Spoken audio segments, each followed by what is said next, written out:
18 বছরের একটা নিষ্পাপ মেয়ের সেই বুক ফাটা করুণ আর্ত চিৎকারে রঘুনাথগঞ্জের আকাশ বাতাস যেন এক মুহূর্তে উলটপালট হয়ে গিয়েছিল। কৃষ্ণপক্ষের ত্রয়োদশীর চাঁদটা আকাশের মাথায় একটা মরছে পড়া তরোয়ালের মতো ঝুলেছিল।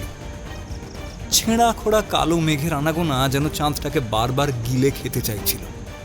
চারপাশের বাঁশবাগান আর মেঠো রাস্তার থমথমে অন্ধকার চিরে ঋতুর সেই কান্না যখন মিলিয়ে যাচ্ছিল, তখন গ্রামের কোনো মানুষ ঘরের জানলাটুকু খোলার সাহস পায়নি। কারণ সবাই জানতো রঘুনাথগঞ্জের বুকে ওটা কোনো সাধারণ রাত ছিল না। ওটা ছিল জমিদারের ধূর্ত নিষ্ঠুর নায়েব ভৈরব চাটুর্যে আর তার যমদূতের মতো লাঠিয়ালদের কাল রাত্রি। তার ঠিক কয়েক মিনিট আগের কথা। গ্রামের একেবারে এক কোণে জরাজীর্ণ এক চিলতে খড়ের চালের মাটির ঘরের দাওয়ায় বসে বৃদ্ধ হরিশ তামাক টানছিল। হরিশ একসময় নামকরা লাঠিয়াল ছিল। শরীরটা বয়সের ভারে নুয়ে পড়লেও তার চওড়া কাঁধ আর হাতের শক্ত রগগুলো এখনও অতীতের বীরত্বের সাক্ষ্য দেয়। ভেতরে তার মেয়ে ঋতু তখন প্রদীপের মৃদু আলোয় বাবার একটা ছেঁড়া ফতুয়া সেলাই করছিল। মা মরা মেয়েটা বড় শান্ত, বড় লক্ষ্মী, কিন্তু এই শকুনে ভরা গ্রামে মেয়েটার রূপটুকুই যে তাদের কাল হবে তা কে জানত। হঠাৎ করেই সেই নিস্তব্ধতা ভেঙে ধেয়ে এলো ভারী বুটের আওয়াজ আর কর্কশ অট্টহাসি। 4-5টা মশাল অন্ধকার ফুঁড়ে কুৎসিত জীব বার করতে করতে এগিয়ে এলো হরিশের উঠোনের দিকে।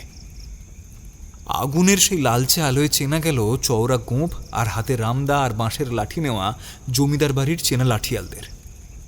আর তাদের সামনে মদের নেশায় চুর হয়ে দাঁড়িয়ে আছে স্বয়ং নায়েব ভৈরব চাটুর্যে।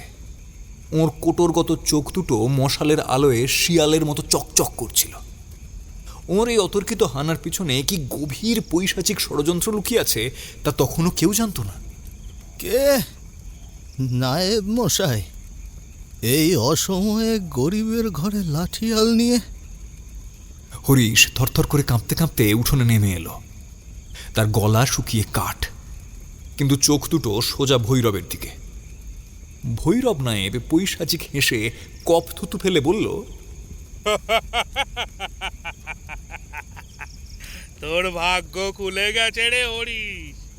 আজ থেকে তোর মেয়ে জমিদার বাড়ির বাগান বাড়িতে থাকবে। নে, বেশি ঘ্যান ঘ্যান না করে ছুরিটাকে আমাদের হাতে সঁপে দে। জমিদার বাড়ির নেক নজর পেলে বাকি জীবনটা রাজার হালে কেটে যাবে। ভৈরবের কথা শুনে হরিশের ভেতরের পুরনো লাঠিয়ালের রক্ত এক মুহূর্তে টকবক করে ফুটে উঠল। সে সোজা হয়ে দাঁড়ালো, তার কণ্ঠস্বর আর কাঁপছিল না। নায়েব মশাই, মুখ সামলে কথা বলুন। গরিব হতে পারি, কিন্তু ঘরের ইজ্জত বিক্রি করে বেঁচে থাকার বান্দা হরিশ নয়। আমার মেয়ে কোথাও যাবে না। আপনারা এক্ষুনি আমার উঠান থেকে দূর হন। বড় বার বেড়েছে দেখছি বুড়োর। ভৈরব চোখ রাঙিয়ে চিৎকার করল, লাঠিয়াল, খড় ভেঙে টেনে বার কর ছুরিটাকে। বুড়ো বাধা দিলে হাত পা ভেঙে ল্যাংড়া করে দে। ভৈরবের হুকুম হতেই 3টে জোয়ান লাঠিয়াল হুঙ্কার দিয়ে ঘরের দিকে এগোলো। কিন্তু তারা জানতো না হরিশ কি জিনিস। ঘরের দাওয়ার কোণে একটা পুরনো ভারী বাবলা কাঠের লাঠি রাখা ছিল। হরিশ এক লাফে দাওয়ায় উঠে সেই লাঠিটা হাতে তুলে নিল। মশালের আলোয় বুড়োর চোখ দুটো বাঘের মতো জ্বলে উঠল। প্রথম লাঠিয়ালটা যখনই দাওয়ার সিঁড়িতে পা দিল, হরিশ তার হাতের লাঠিটা বনবন করে ঘুরিয়ে সজোরে একটা বাড়ি মারল লোকটার হাঁটুতে। ক্যাড় করে হাড় ভাঙার শব্দ হল, আর লাঠিয়ালটা চিৎকার করে মাটিতে শুয়ে পড়ল। দ্বিতীয় লাঠিয়ালটা তার রামদা উঁচিয়ে হরিশের মাথা লক্ষ্য করে কোপ মারল। হরিশ অলৌকিক ক্ষিপ্রতায় একপাশে সরে গিয়ে নিজের লাঠির উল্টো দিক দিয়ে লোকটার কবজিতে আঘাত করল। রামদা হাত থেকে ছিটকে পড়ে গেল উঠোনের ধুলোয়। হরিশ থামল না। সে লাঠির অগ্রভাগ দিয়ে সজোরে গুঁতো মারল লোকটার বুকে। লাঠিয়ালটা ছিটকে গিয়ে পড়ল ভৈরব নায়েবের গায়ের উপর। ভৈরব নায়েব ভয়ে দুপা পিছিয়ে গিয়ে চিৎকার করতে লাগলো, বাকিরা কি দেখছিস? একসাথে আক্রমণ কর, শেষ করে দে ওটাকে। এবার বাকি 4টে লাঠিয়াল একসঙ্গে হরিশকে ঘিরে ফেলল। ঘরের ভেতর থেকে ঋতু লণ্ঠনের আলোয় বাবার এই মরিয়া লড়াই দেখে চিৎকার করে কাঁদছিল। হরিশ তখন উন্মাদ। সে নিজের চারপাশে লাঠির এমন একটা চক্র তৈরি করলো যে লাঠিয়ালরা সহজে তার কাছে ঘেঁষতেই পারল না। লাঠিতে লাঠিতে আঘাত লেগে স্ফুলিঙ্গ ছিটকে বেরোচ্ছিল। হরিশ একাই লড়ছিল চারজনের সঙ্গে। সে একজনের মাথায় লাঠির বাড়ি মেরে তাকে ধরাশায়ী করলো, কিন্তু বয়স ছিল তার সবচেয়ে বড় শত্রু। কিছুক্ষণ একটানা লড়াই করবার পর তার শ্বাস ফুলতে শুরু করলো। ঠিক এই সুযোগটাই খুঁজছিল ভৈরব নায়েব। সে পিছন থেকে চোরের মতো এগিয়ে এসে মাটিতে পড়ে থাকা একটা ভারী চেলা কাঠ তুলে নিল। হরিশ যখন সামনে থাকা দুই লাঠিয়ালের আক্রমণ ঠেকাতে ব্যস্ত, ঠিক তখনই ভৈরব পিছন থেকে সজোরে সেই চেলা কাঠের ঘা মারল হরিশের হাঁটুর পিছনে। পট করে একটা শব্দ হলো। হরিশ একটা যন্ত্রণা কাতর চিৎকার করে মাটিতে হাঁটু গেড়ে বসে পড়ল। তার হাত থেকে লাঠিটা ছিটকে গেল। সুযোগ পেয়ে বাকি লাঠিয়ালরা পশুর মতো ঝাঁপিয়ে পড়ল বৃদ্ধের উপর। ভারী বুটের লাঠি আর লাঠির ঘায়ে হরিশের পাঁজরগুলো ভেঙে চৌচির হয়ে যেতে লাগলো। রক্তে ভেসে গেল বুড়োর চোখ মুখ। সে অর্ধচেতন অবস্থায় মাটির ওপর লুটিয়ে পড়ল। কুত্তার বাচ্চা, জমিদারের নায়েবের গায়ে হাত তোলা! ভৈরব হরিশের মুখে একদলা থুতু ফেলে ঘরের দিকে আঙুল দেখালো। নে, এবার ছুরিটাকে তোল। মুহূর্তে চারটে কালো কুৎসিত হাত ঘরে ঢুকলো।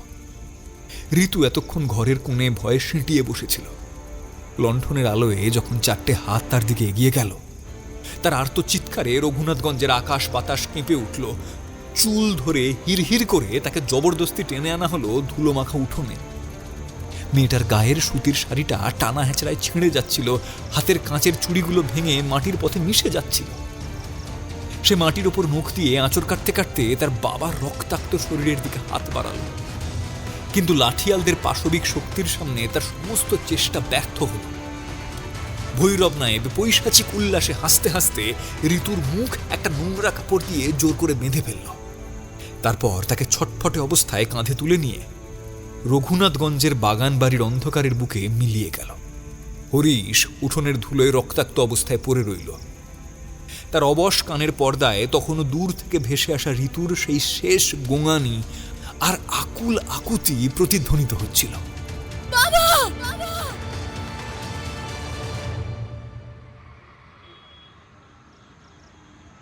ভাইয়া বিভূতি, আজকে গরমটা যেন একটু বেশি পড়েছে, তাই না? বুঝতে পারছি না, কেমন যেন একটা অস্বস্তি হচ্ছে। ঠিক বলেছে কিশোরী, আমার মনের ভেতরটা কেমন যেন হচ্ছে, কেমন যেন একটা অন্য জগতে চলে যাচ্ছি। কলকাতার কর্কশ ট্রামের ঘরঘরানি আর বাসের তীব্র হর্নের আওয়াজে আমি আর নিজেকে নিয়ন্ত্রণ করতে পারছি না। কলকাতায় এমন গরম খুব কমই দেখেছি। চৈত্র মাসের শেষ, সারাদিন আকাশ থেকে যেন আগুন ঝরেছে। পিচকলা রাস্তাগুলো থেকে এখনো একটা তপ্ত ভাব উঠছিল। সেটা বুকে ভরে নিঃশ্বাস নিলে ফুসফুসকে যেন পুড়িয়ে দেয়। কলকাতার মানুষ হাত পাখা নিয়ে ঘরের দোরগোড়ায় বসে একটু বাতাসের জন্য চাতকের মতো অপেক্ষা করছে, কিন্তু বাতাস যেন থমকে আছে, একচুল নড়চড় নেই। আমি আর আমার অভিন্ন হৃদয় বন্ধু কিশোরী তখন মানিকতলার মোড়ের সেই চেনা কালিকা কেবিন চায়ের দোকানে একটা নড়বড়ে কাঠের বেঞ্চে মুখোমুখি বসেছিলাম। আমাদের সামনে দুটো কাঁচের গ্লাসে ধোঁয়া ওঠা কড়া লিকারের গরম চা আর প্লেটে কয়েকটা নোনতা বিস্কুট। এই গরমে বাঙালির চা চাই, তা না হলে আড্ডাই জমে না। কেবিনের ভিতর একটা টিমটিমে হলুদ বাল্ব জ্বলছে, আর এক কোণের একটা উঁচু কাঠের তাকে বসানো পুরনো ফিলিপস রেডিওটা ক্যাঁচ ক্যাঁচ শব্দ করতে করতে সচল রয়েছে। ঠিক তখনই সেই রেডিওতে দূরদর্শনের সান্ধ্যকালীন খবরের আকাশবাণী সংস্করণ সম্প্রচারিত হতে শুরু করল। রেডিওর সেই পুরনো স্পিকারটা কাঁপিয়ে ঘোষকের গম্ভীর চড়া গলা ভেসে এলো। তিনি একটা বিষয় নিয়ে খবর পড়ছিলেন। বিশেষ সংবাদ, হুগলি জেলার রতিকান্তনগর এলাকায় গত কয়েকদিন ধরে এক রহস্যময় ও অলৌকিক আতঙ্কের সৃষ্টি হয়েছে। জমিদার বাড়ি ছোট তরফের কর্তা হরিচরণ রায়ের আকস্মিক, অতিপ্রাকৃতিক এবং নৃশংস মৃত্যুর পর থেকে পুরো গ্রাম যেন এক প্রকার অবরুদ্ধ। স্থানীয় মানুষের দাবি, কোনো এক অদৃশ্য প্রেতাত্মার উপদ্রবে গ্রামের একের পর এক মানুষ অদ্ভুত রোগে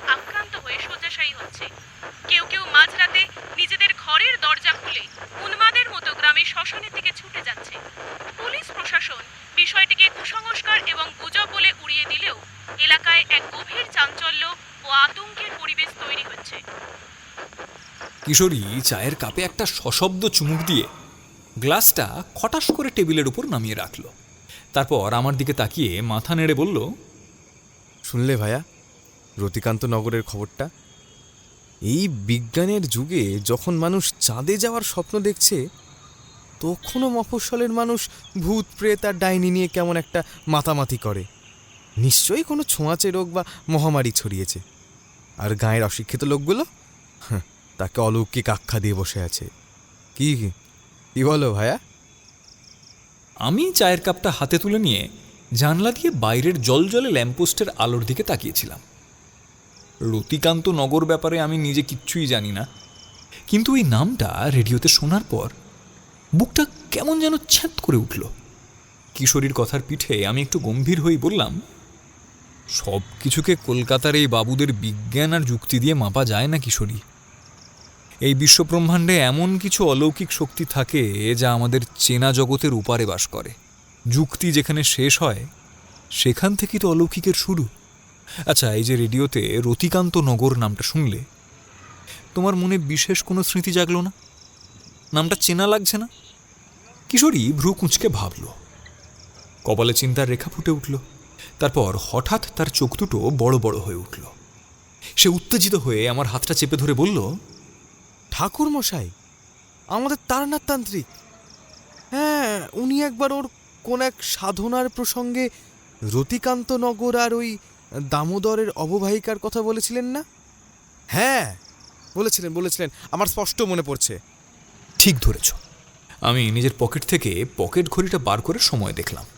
আজ রবিবার, ঠিক সন্ধে 7:30 বাজে। চলো মটলেনের দিকে যাই, ঠাকুরমশাইয়ের ডেরায়।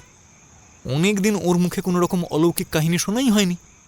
ওনার ঘরের চুরুটের ধোঁয়া সঙ্গে ওর সেই ঠান্ডা শান্ত কণ্ঠস্বর ছাড়া এই গুমোট গরমের সন্ধ্যাটা কাটবে না।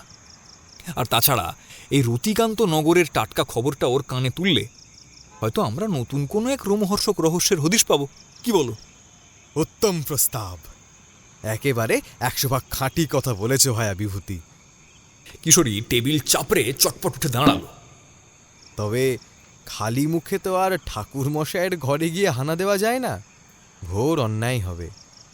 মঠ লেনের মোড়ে যে চপ বেগুনির দোকান আছে, ওখান থেকে একেবারে গরম গরম জ্যান্ত আলুর চপ আর মুচমুচে বেগুনি কিনে নিতে হবে, বুঝলে? ঠাকুর মশাইয়ের ওটা বড় প্রিয়। আর হ্যাঁ, ওই পাসিং শোটাও নিও কিন্তু, খেতে খেতে আড্ডাটা যা জমবে না।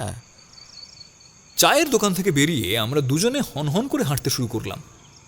মটলেনের সেই বিখ্যাত তেলে ভাজার দোকানের সামনে আসতেই ভুরভুরে সর্ষের তেলের গন্ধ আমাদের নাক দিয়ে সোজা মগজে গিয়ে ধাক্কা মারল।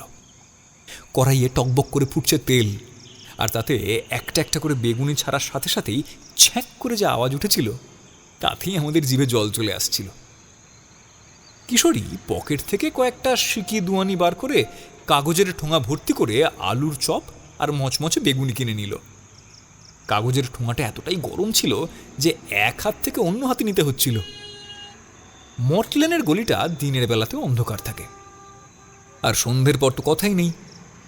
দুপাশে প্রাচীন জরাজীর্ণ লোনাধরা দেওয়াল, নর্দমার একটা ভ্যাপসা গন্ধের সাথে মিশে আছে স্যাঁতস্যাঁতে মাটির গন্ধ। গলিটার ভিতর দিয়ে যেতে যেতে আমার মনে হলো আমরা যেন আধুনিক কলকাতা থেকে এক লহমায় 100 বছরের পেছনের কোনো এক রহস্যময় যুগে প্রবেশ করছি। অবশেষে আমরা এসে পৌঁছালাম তারানাথ চক্রবর্তীর, মানে আমাদের সবার প্রিয় ঠাকুরমশাইয়ের সেই পরিচিত একতলা বাড়ির সামনে। বাড়ির সদর দরজাটা খোলাই ছিল। ভেতরে ঢোকার পর সেই চেনা আবছা অন্ধকার বারান্দা পার হয়ে আমরা যখন ঠাকুরমশাইয়ের ঘরের দরজায় টোকা দিলাম, ভেতর থেকে ওর সেই চেনা গম্ভীর অথচ অত্যন্ত স্নেহশীল কণ্ঠস্বর ভেসে এলো। কে? বিভূতি আর কিশোরী নাকি? আরে আরে, এসো, ভেতরে এসো, দরজা খোলাই আছে। আমরা ঘরে পা রাখলাম। এই ঘরের পরিবেশটা সবসময়ই একটা অদ্ভুত মায়াজাল তৈরি করে। মেঝেতে একটা সাধারণ মাদুর পাতা, এক কোণে একটা ছোট কাঠের চৌকি, ঘরের দেওয়ালে ঝুলছে মা কালীর এক প্রাচীন পট, যার চোখের দিকে তাকালে কেমন যেন শিরদাঁড়া দিয়ে একটা ঠান্ডা স্রোত বয়ে যায়।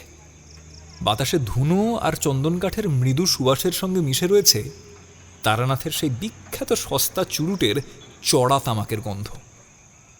ঘরের আলো বলতে একটা মাত্র পিল সুজের উপর রাখা পিতলের প্রদীপ, যা নিভু নিভু হয়ে জ্বলছে। আমাদের সবার প্রিয় ঠাকুরমশাই তখন চৌকির ওপর পদ্মাসনে বসেছিলেন। পরনে একটা সাদা ধুতি, খালি গা, গলায় রুদ্রাক্ষের মালা। বয়স ওর মুখে গভীর অভিজ্ঞতার ছাপ রেখে গেছে, কিন্তু ওনার চোখ দুটো, সেই চোখ দুটোর দিকে তাকালে মনে হয় উনি মানুষের ভেতরের সমস্ত গোপন কথা এক পলকে পড়ে নিতে পারেন। আসুন ঠাকুরমশাই, আজ রবিবার, তাই আপনার চরণে হাজিরা দিতে এলাম। কিশোরী একগাল হেসে সেই গরম কাগজের ঠোঙাটা মাদুরের উপরে রাখল। এই দেখুন, রাস্তা থেকে একেবারে কড়কড়ে গরম আলুর চপ আর বেগুনি নিয়ে এসেছি আপনার জন্য। ঠাকুরমশাইয়ের গম্ভীর মুখে একটা মৃদু সুন্দর হাসির রেখা ফুটে উঠল।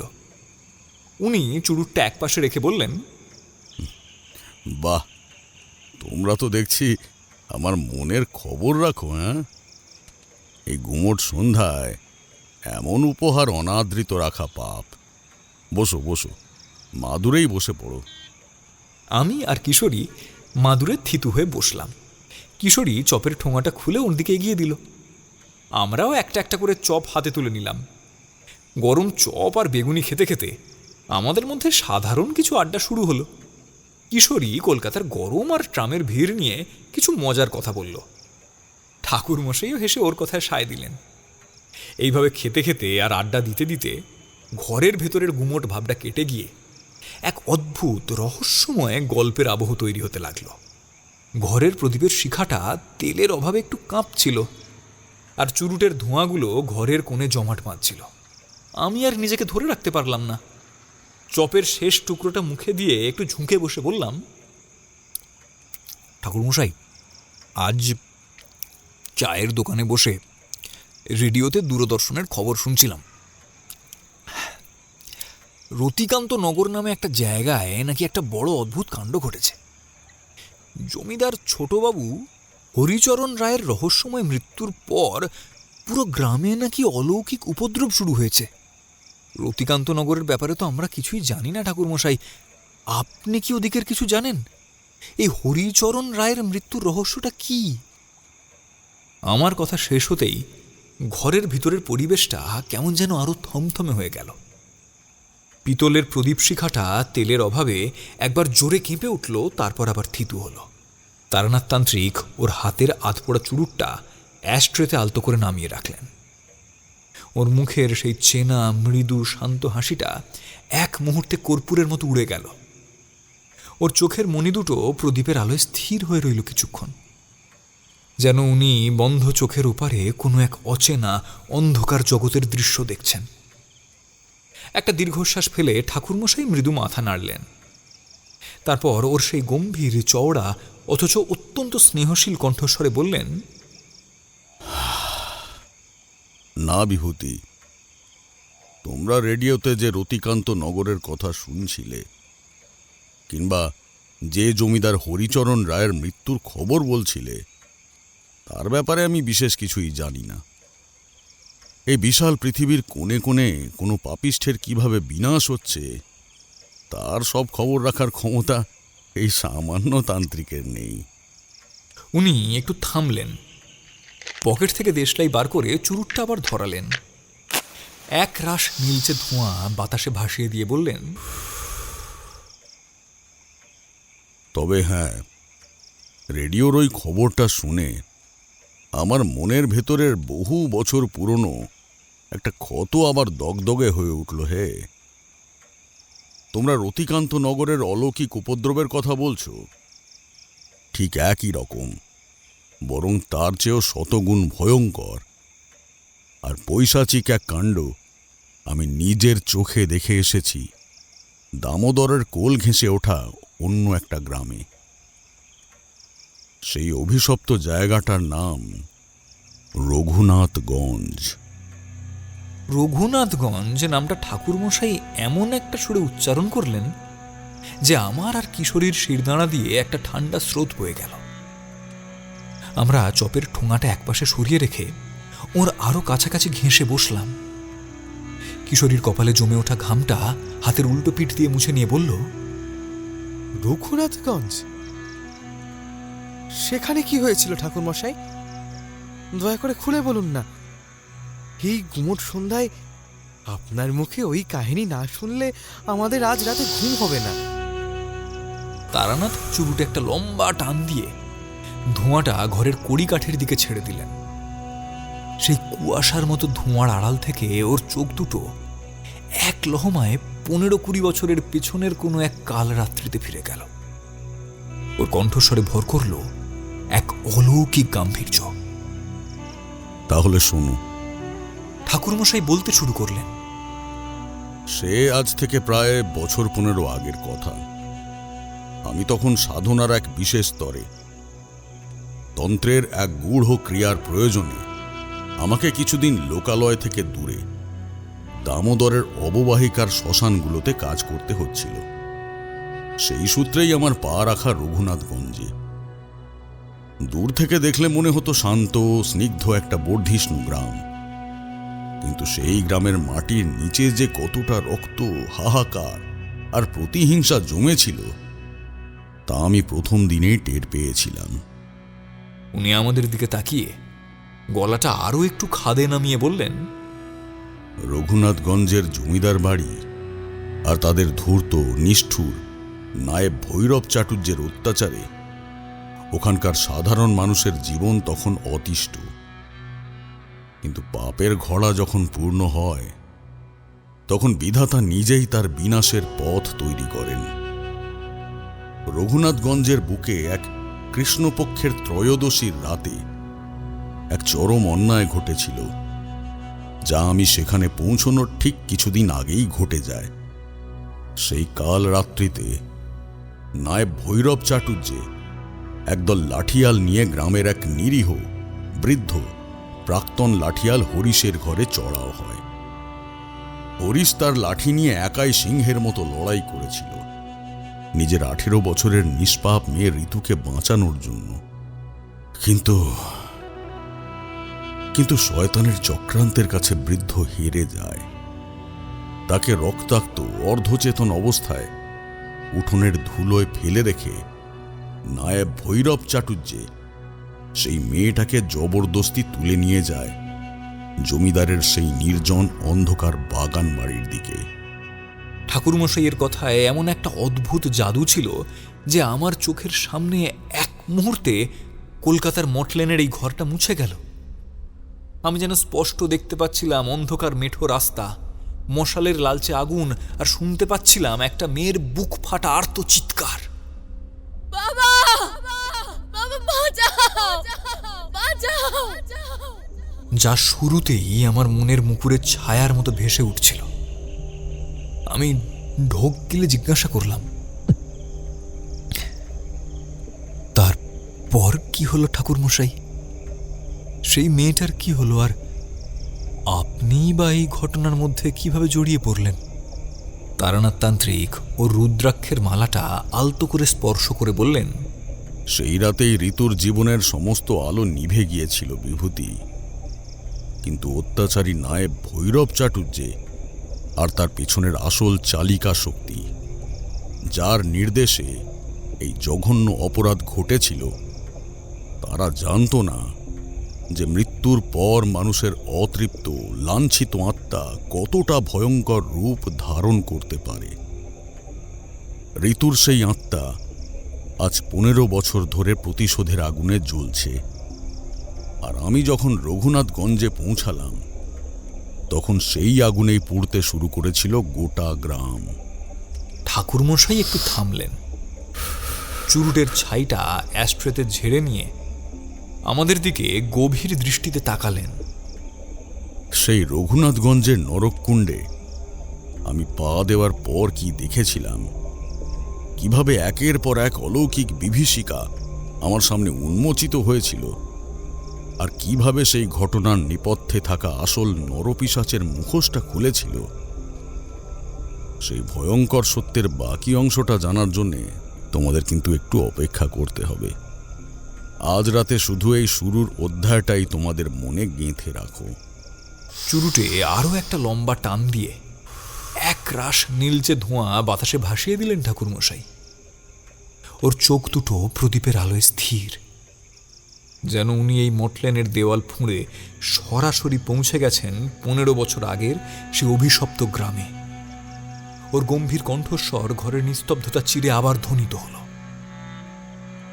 আমি যখন রঘুনাথগঞ্জে পা রাখলাম বিভূতি, তখন ঘড়িতে বৈশাখের চড়া দুপুর। মাথার ওপর সূর্যটা যেন আগুন ঢালছে। কিন্তু আশ্চর্যের বিষয়, গ্রামে ঢোকার মুখে পা রাখতেই আমার তান্ত্রিক মনটা কেমন যেন খচখচ করে উঠেছিল। আমরা অর্থাৎ যারা মহাশক্তি আর অন্ধকারের সাধনা করি, আমরা প্রকৃতির স্পন্দন আর বাতাসের গন্ধ শুঁকে বুঝতে পারি সেই জনপদের আত্মাটা কেমন আছে। রঘুনাথগঞ্জের বাতাসটা ছিল অদ্ভুত রকমের ভারী, ভ্যাপসা আর নিথর। চড়া রোদ চারিদিকে খড়খড় করছে, অথচ গ্রামের মেঠো রাস্তায় একটাও জ্যান্ত মানুষের দেখা নেই। সাধারণ গ্রামে এই সময় রাখাল ছেলেরা গরু নিয়ে মাঠ থেকে ফেরে, চাষিরা চাষের কাজ সারে, ঘরের বউরা কলসি কাঁখে পুকুর ঘাটে যায়। কিন্তু রঘুনাথগঞ্জ তখন যেন একটা জ্যান্ত কবরখানা। চিলগুলো মাথার ওপর চড়া সুরে ডাকতে ডাকতে গোল হয়ে উড়ে যাচ্ছিল, আর দুপাশের বাঁশ বাগান থেকে একটা শুকনো পাতার খড়খড়ানি আওয়াজ আসছিল, যা শুনলে মনে হয় কেউ যেন ফিস ফিস করে কোনো এক অশুভ ষড়যন্ত্রের কথা বলছে। আমি আমার ঝোলাটা কাঁধে নিয়ে ধীর পায়ে গ্রামের ভেতরে এগোতে লাগলাম। দুপাশে মাটির ঘর, কয়েকটা প্রাচীন লোনা ধরা দালান বাড়ি, কিন্তু প্রতিটা ঘরের জানলা কপাট শক্ত করে ভেতর থেকে বন্ধ, যেন কোনো এক অদৃশ্য মহামারী বা যমদূতের ভয়ে মানুষ নিজেদের ঘরের খাঁচায় বন্দি করে ফেলেছে। হাঁটতে হাঁটতে আমি গ্রামের চণ্ডী মণ্ডপের সামনে এলাম। সেখানে একটা বিশাল বুড়ো বটগাছ তার জটা নামিয়ে কুৎসিত এক বুড়ো ডাইনির মতো দাঁড়িয়ে আছে। সেই গাছের তলায় ছায়ায় একজন মাত্র বৃদ্ধ বসেছিলেন। ওর চুল দাড়ি পাকা, পরনে একটা জরাজীর্ণ ধুতি, ওর চোখ দুটো শূন্য। দেখলে বোঝা যায় উনি এই পৃথিবীর বুকে থেকেও যেন এখানে নেই, হারিয়ে গেছেন দূরে কোনো এক যন্ত্রণার অতীতে। আমি ধীর পায়ে ওর সামনে গিয়ে দাঁড়ালাম। প্রণাম বাবা। বাবা, একটু জল পাওয়া যাবে? বড্ড তেষ্টা পেয়েছে, আমি শান্ত গলায় বললাম। বৃদ্ধ আমার গলার আওয়াজ শুনে চমকে উঠলেন। ওর কোটরগত চোখ দুটো দিয়ে আমার জটাধারী অবয়ব, গলার রুদ্রাক্ষ আর পরনের গৈরিক বসনগুলো ভালো করে মেপে নিলেন। ওর চোখে ভয়ের বদলে একটা অদ্ভুত আশার আলো দেখতে পেলাম, যেন এই নরককুণ্ড থেকে উদ্ধার পাওয়ার জন্য কোনো এক ত্রাতার সন্ধান করছিলেন উনি। চটপট ওর পাশে রাখা মাটির কলসি থেকে এক ঘটি ঠান্ডা জল এগিয়ে দিলেন। ঢকঢক করে জলটা খেয়ে আমি ঘটিটা নামিয়ে রেখে বললাম, ধন্যবাদ বাবা, কিন্তু রঘুনাথগঞ্জের এই দশা কেন? দুপুরবেলাতেই মনে হচ্ছে যেন এক শ্মশানপুরী। মানুষজন সব গেল কোথায়? আমার মুখে ওই শ্মশানপুরী শব্দটা শুনেই বৃদ্ধের হাতটা কেঁপে উঠল। ওর চোখ দুটো আতঙ্কে বড় বড় হয়ে গেল। উনি চারপাশটা একবার চোরের মতো দেখে নিলেন, যেন দেওয়ালেরও কান আছে। তারপর ফিস ফিস করে বললেন, ঠাকুর মশাই, আপনি সাধু মানুষ, তন্ত্র মন্ত্র জানেন, দয়া করে এই অভিশপ্ত গ্রাম থেকে এক্ষুনি চলে যান। এই গ্রাম আর মানুষের নেই। এই গ্রাম এখন এক অতৃপ্ত ডাইনির দখলে চলে গেছে। যে এই গ্রামে বেশি দিন থাকছে সেই শেষ হয়ে যাচ্ছে। আমি একটু হাসলাম। ডাইনি? কার কথা বলছেন বাবা? একটু খুলে বলবেন? বৃদ্ধ একটা দীর্ঘশ্বাস ফেলে ওর মাথাটা নিচু করলেন। ওর চোখের কোণ দিয়ে দুফোঁটা জল গড়িয়ে পড়ল ধুলোয়। উনি বললেন, ঠাকুরমশাই, আমার নাম হরিশ। এক সময় এই গাঁয়ের নাম করা লাঠিয়াল ছিলাম, কিন্তু আজ আমি এক অসহায় পিতা।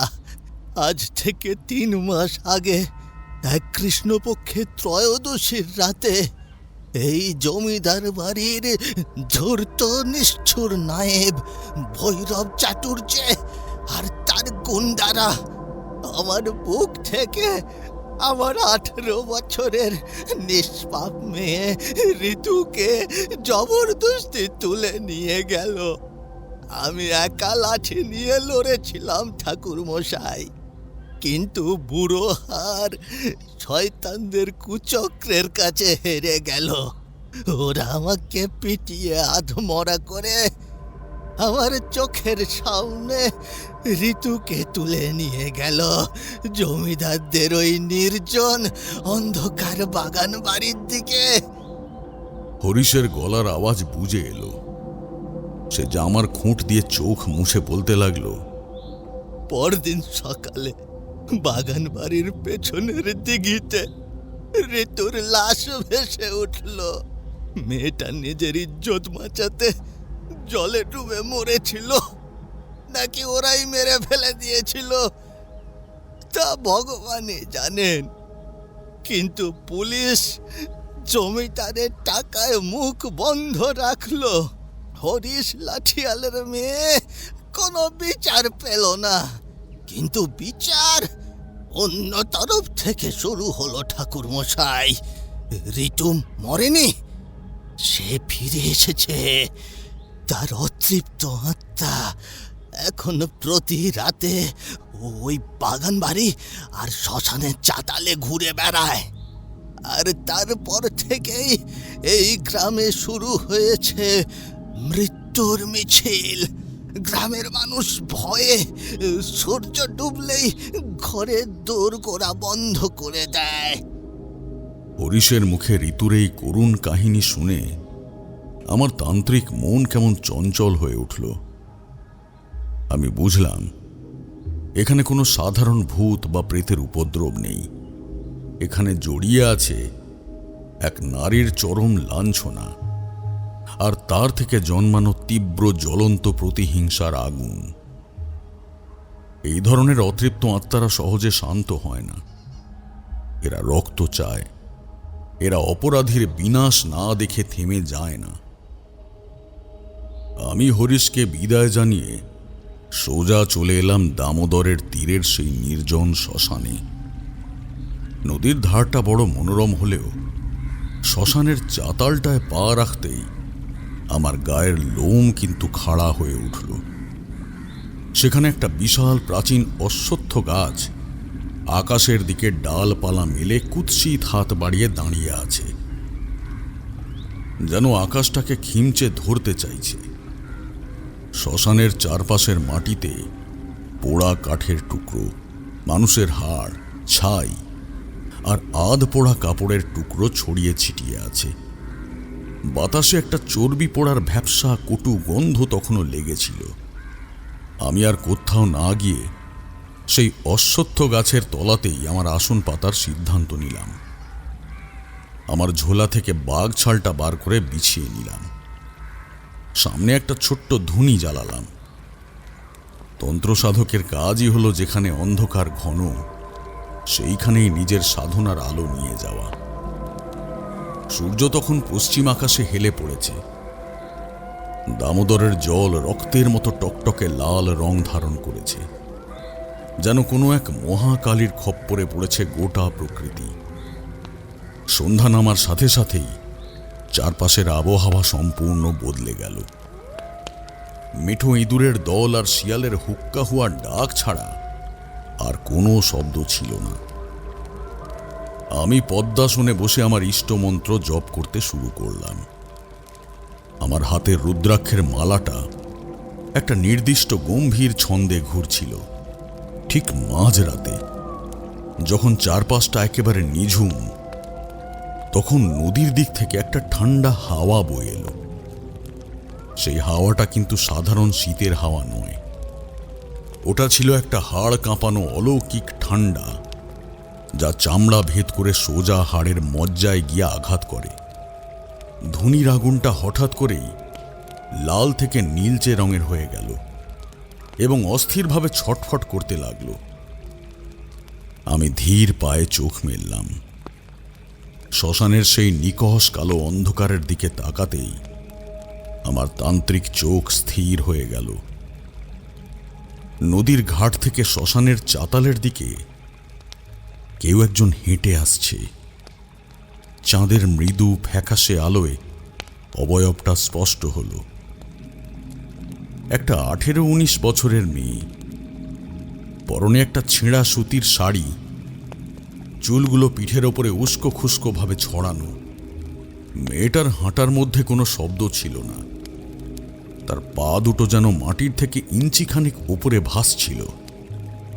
কিন্তু সবচেয়ে ভয়ঙ্কর ছিল মেয়েটার গায়ের রং, একেবারে ফ্যাকাশে সাদা, যেন সমস্ত রক্ত কেউ জ্যান্ত শুষে নিয়েছে। মেয়েটি ধীর পায়ে এগোতে এগোতে ঠিক আমার ধুনির থেকে 10 হাত দূরে দাঁড়িয়ে পড়ল। তার মুখটা প্রথমে নিচু করা ছিল। কে মা তুমি? মাঝরাতে এই শ্মশানে কেন ঘুরে বেড়াচ্ছ?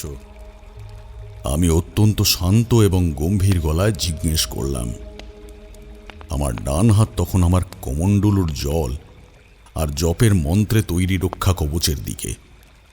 আমার গলার আওয়াজ শুনে মেয়েটি ধীরে ধীরে তার মুখটা তুলল, আর সেই মুখটা দেখা মাত্রই আমার মতো অভিজ্ঞ তান্ত্রিকের বুকেও একটা মৃদু কম্পন তৈরি হলো। মেয়েটার চোখে কোনো মনি নেই, সম্পূর্ণ সাদা দুটো চোখ, আর সেই চোখ দিয়ে টপ টপ করে জল পড়ছে না, পড়ছে কাঁচা লাল রক্ত। ওর ঠোঁটের কোণ দিয়ে পৈশাচিক ক্রূর হাসির রেখা ফুটে উঠল। সে তার দুটো হাত আমার দিকে বাড়িয়ে দিল।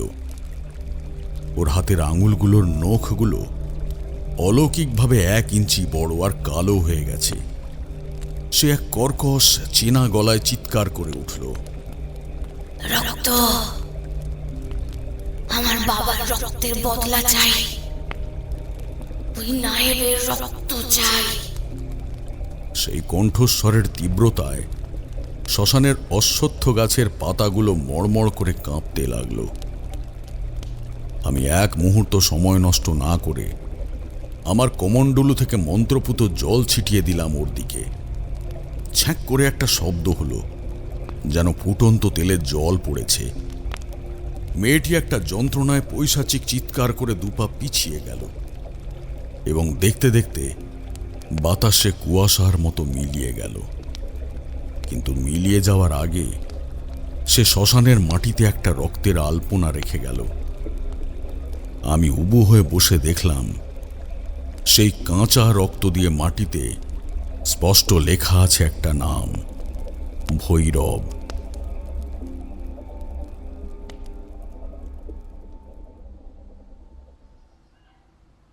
পরদিন সকালে আমি আর শ্মশানে বসে থাকলাম না। আমি বুঝলাম ঋতুর আত্মা প্রথম আঘাতটা করতে চলেছে সেই ক্রূর নায়েব ভৈরব চাটুর্যের ওপর, যে তাকে জবরদস্তি তুলে নিয়ে গিয়েছিল। আর তান্ত্রিক হিসেবে আমার কর্তব্য শুধু ভূত তাড়ানো নয়, অন্যায়ের শেষ দেখা এবং সেই আত্মাকে চরম নরকবাস থেকে রক্ষা করে মুক্তি দেওয়া। আমি গ্রামে ঢোকার পর দেখলাম নায়েব ভৈরব চাটুর্যের বাড়ির সামনে এক বিশাল মানুষের ভিড়। গ্রামের শয়ে শয়ে মানুষ সেখানে জমা হয়েছে। সবার চোখে মুখে একরকম চরম আতঙ্ক আর কৌতূহল। আমি ভিড় ঠেলে ভেতরে ঢোকার চেষ্টা করলাম। লোকগুলো আমার জটা, গলার রুদ্রাক্ষ আর গৈরিক বসন দেখে সমীহ করে রাস্তা করে দিল। ভেতরের পাকা উঠোনে যেতেই যে দৃশ্যটা দেখলাম তা দেখার জন্য আমি মোটেই প্রস্তুত ছিলাম না। বাড়ির বারান্দায় কাঠের ভারী খুঁটির সাথে একটা মানুষ ঝুলছে। ভালো করে তাকাতেই চিনতে পারলাম এইটাই সেই ধূর্ত নায়েব ভৈরব চাটুর্যে, যার বিবরণ হরিশ আমাকে দিয়েছিল। কিন্তু ওর মৃত্যু বা মৃত্যুর ধরনটা ছিল অতি প্রাকৃতিক এবং বীভৎস। ভৈরবকে কেউ দড়ি দিয়ে ফাঁসি দেয়নি। ও নিজের গায়ের দামি রেশমি চাদরটা দিয়েই ওর হাত পা পিঠ মোড়া করে শক্ত করে বাঁধা ছিল। ওর চোখ দুটো কোটর থেকে ঠিকরে বেরিয়ে এসেছে, মুখটা হাঁ করা, আর জিভটা সাপের মতো ঝুলে পড়েছে। ওর শরীরে কোনো অস্ত্রের আঘাত ছিল না, কিন্তু ওর গায়ের সমস্ত চামড়া যেন কেউ কোনো ধারালো পশুর নখ দিয়ে আঁচড়ে হিড় হিড় করে ছিঁড়ে ফেলেছে। রক্ত জমাট বেঁধে আছে ওর গায়ের ওপর। সবচেয়ে অদ্ভুত আর হাড় হিম করা বিষয় হলো ওর লাশের ঠিক নিচে উঠোনের পাকা মেঝের ওপর রক্ত দিয়ে একটা আলপনা আঁকা ছিল, ঠিক যেমনটা আমি গত রাতে শ্মশানের মাটিতে দেখেছিলাম। আর সেই রক্তের আলপনার মাঝখানে বড় বড় অক্ষরে লেখা ছিল 1, অর্থাৎ এটা প্রথম প্রতিশোধ। ওরে বাবা গো, ঋতু ফিরে এসেছে। ঋতু আমাদের কাউকেই বাঁচতে দেবে না। গ্রামের একজন বৃদ্ধ চাষি চিৎকার করে কেঁদে উঠল। ঠিক তখনই ভিড় চিরে জমিদার বাড়ির কয়েকজন পিয়াদা আর লাঠিয়াল এসে ঢুকল। তাদের হাতে ছিল বন্দুক আর লাঠি। তাদের মধ্যে একজন চওড়া গোঁফওয়ালা লোক, সে সম্ভবত জমিদার বাড়ির প্রধান প্রহরী। সে চিৎকার করে বলল, চুপ, একদম কুসংস্কার ছড়াবি না। নিশ্চয়ই কোনো ডাকাতের দল নায়েব মশাইকে খুন করে ভয় দেখানোর জন্য এসব লিখে গেছে। ছোটবাবু খবর পেয়েছেন, উনি শহর থেকে বড় পুলিশ সাহেবকে আনছেন। যে অলৌকিক কথা বলবে তাকেই জেলে পোড়া হবে। আমি এক কোণে দাঁড়িয়ে লোকটার কথা শুনছিলাম আর মনে মনে হাসছিলাম। মানুষের তৈরি বন্দুক আর পুলিশ দিয়ে যে এই অলৌকিক অতিলৌকিক শক্তির মোকাবিলা করা যায় না, তাই মূর্খগুলো জানে না। আমি লাশের চোখের দিকে তাকালাম। ওর চোখের মণিতে তখনও এক পরম বিভীষিকা আর আকুল কান্নার ছাপ স্পষ্ট। ভৈরব মরার আগে এমন কিছু দেখেছে যা ওর হৃদযন্ত্রকে এক মুহূর্তে স্তব্ধ করে দিয়েছিল। আমি ধীর পায়ে আবার হরিশের মাটির ঘরের দিকে রওনা দিলাম। রঘুনাথগঞ্জের এই খেলায় ভৈরব চাটুর্যে তো কেবল একটা ঘুঁটি মাত্র ছিল। আসল খলনায়ক, আসল নরপিশাচ, যার ইশারায় ভৈরব এই কাজ করেছিল, সে কিন্তু এখনো বহাল তবিয়তে বেঁচে আছে। কিন্তু সে কে? হরিশও তার নাম জানে না, কারণ ভৈরব তার মেয়েকে নিয়ে যাওয়ার সময় শুধু জমিদার বাড়ি আর বাগান বাড়ির কথা বলেছিল। জমিদারের তো 3টে ছেলে, তার মধ্যে আসল অপরাধীটা কে তা কিন্তু এখনো কুয়াশার আড়ালে। হরিশের ঘরে যখন পৌঁছালাম, বৃদ্ধ তখন দাওয়ায় বসে শূন্য দৃষ্টিতে আকাশের দিকে তাকিয়েছিল। নায়েবের মৃত্যুর খবর ওর কানেও পৌঁছে গেছে, কিন্তু ওর মুখে কোনো আনন্দের রেখা ছিল না। ছিল এক গভীর বিষাদ আর উৎকণ্ঠা। হরিশ, আমি ওর কাঁধে হাত রাখলাম। হরিশ চমকে উঠে আমার দিকে তাকালো। ঠাকুর মশাই, আপনি এখনো যাননি? দেখলেন তো, ঋতু প্রতিশোধ নিতে শুরু করেছে। কিন্তু আমার ভয় হচ্ছে ঠাকুর মশাই, এই প্রতিশোধের আগুনে আমার মেয়েটার আত্মাও যে চিরকালের জন্য নরক কুণ্ডে হারিয়ে যাবে। ও তো বড় শান্ত মেয়ে ছিল, ও কেন আজ পিশাচি হলো? আমি ওর পাশে বসলাম। ওর হাত দুটো নিজের হাতের মধ্যে নিয়ে সান্ত্বনা দিয়ে বললাম, শান্ত হও হরিশ, আমি তোমাকে কথা দিচ্ছি, তোমার মেয়ের আত্মাকে আমি এই নরককুণ্ড থেকে মুক্ত করব। কিন্তু তার আগে আমাকে জানতে হবে এই অন্যায়ের মূল হোতাটা কে। ভৈরব চাটুর্য তো শুধুমাত্র হুকুমের গোলাম ছিল। সেই রাতে বাগান বাড়িতে ঋতু কার লালসার শিকার হয়েছিল? হরিশ মাথা নাড়ল। আমি জানি না ঠাকুর মশাই। জমিদার বাবুদের 3 ছেলে। বড় বাবু কলকাতায় থাকেন, মেজ বাবু ব্যবসায়ী, আর ছোট বাবু উনি মাঝে মাঝে এই বাগান বাড়িতে আসেন মোড়লদের নিয়ে ফুর্তি করতে। কিন্তু সেই রাতে কে ছিল তা শুধু ভৈরবই জানত, আর ভৈরব তো এখন পরলোকে। আমি উঠে দাঁড়ালাম। আমার চোখ দুটো তখন ক্রোধে আর তান্ত্রিক তেজে জ্বলছে। ভৈরব মুখ খোলেনি তো কি হয়েছে হরিশ? এই তারানাথ চক্রবর্তী মৃত মানুষের মুখ থেকেও সত্য টেনে বার করতে পারে। আজ রাতে আমি যাব সেই অভিশপ্ত জমিদার বাড়ির বাগান বাড়িতে। দেখি দেখি সেখানে কোন অন্ধকার শক্তি আমার জন্য অপেক্ষা করছে।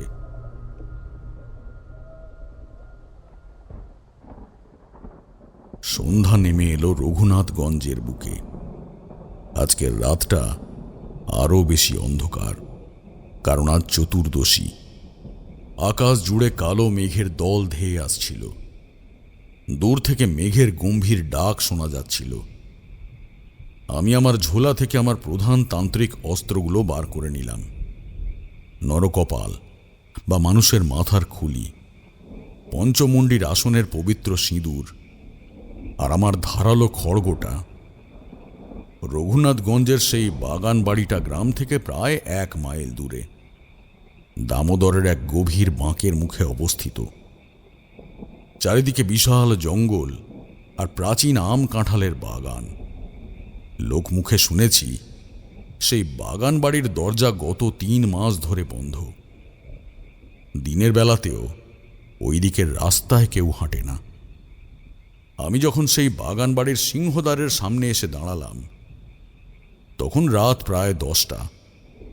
লোহার বিশাল গেটটা মোর্চে ধরে একপাশে হেলে পড়েছে।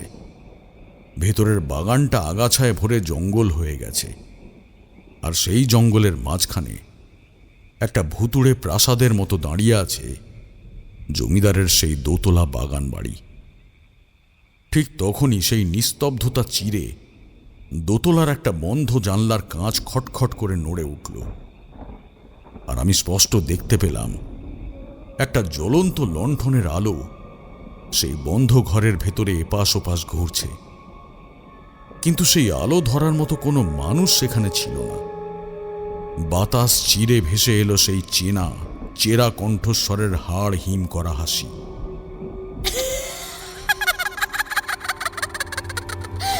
তান্ত্রিক, তুমিও পারবে না আমাকে রুখতে। আজ রাতে আরো একটা রক্ত ঝরবে। আমি আমার হাতের খড়গোটা শক্ত করে ধরলাম।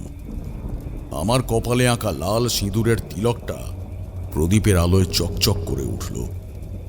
আমি ধীর পায়ে সেই অন্ধকারের সাম্রাজ্যের দিকে পা বাড়ালাম।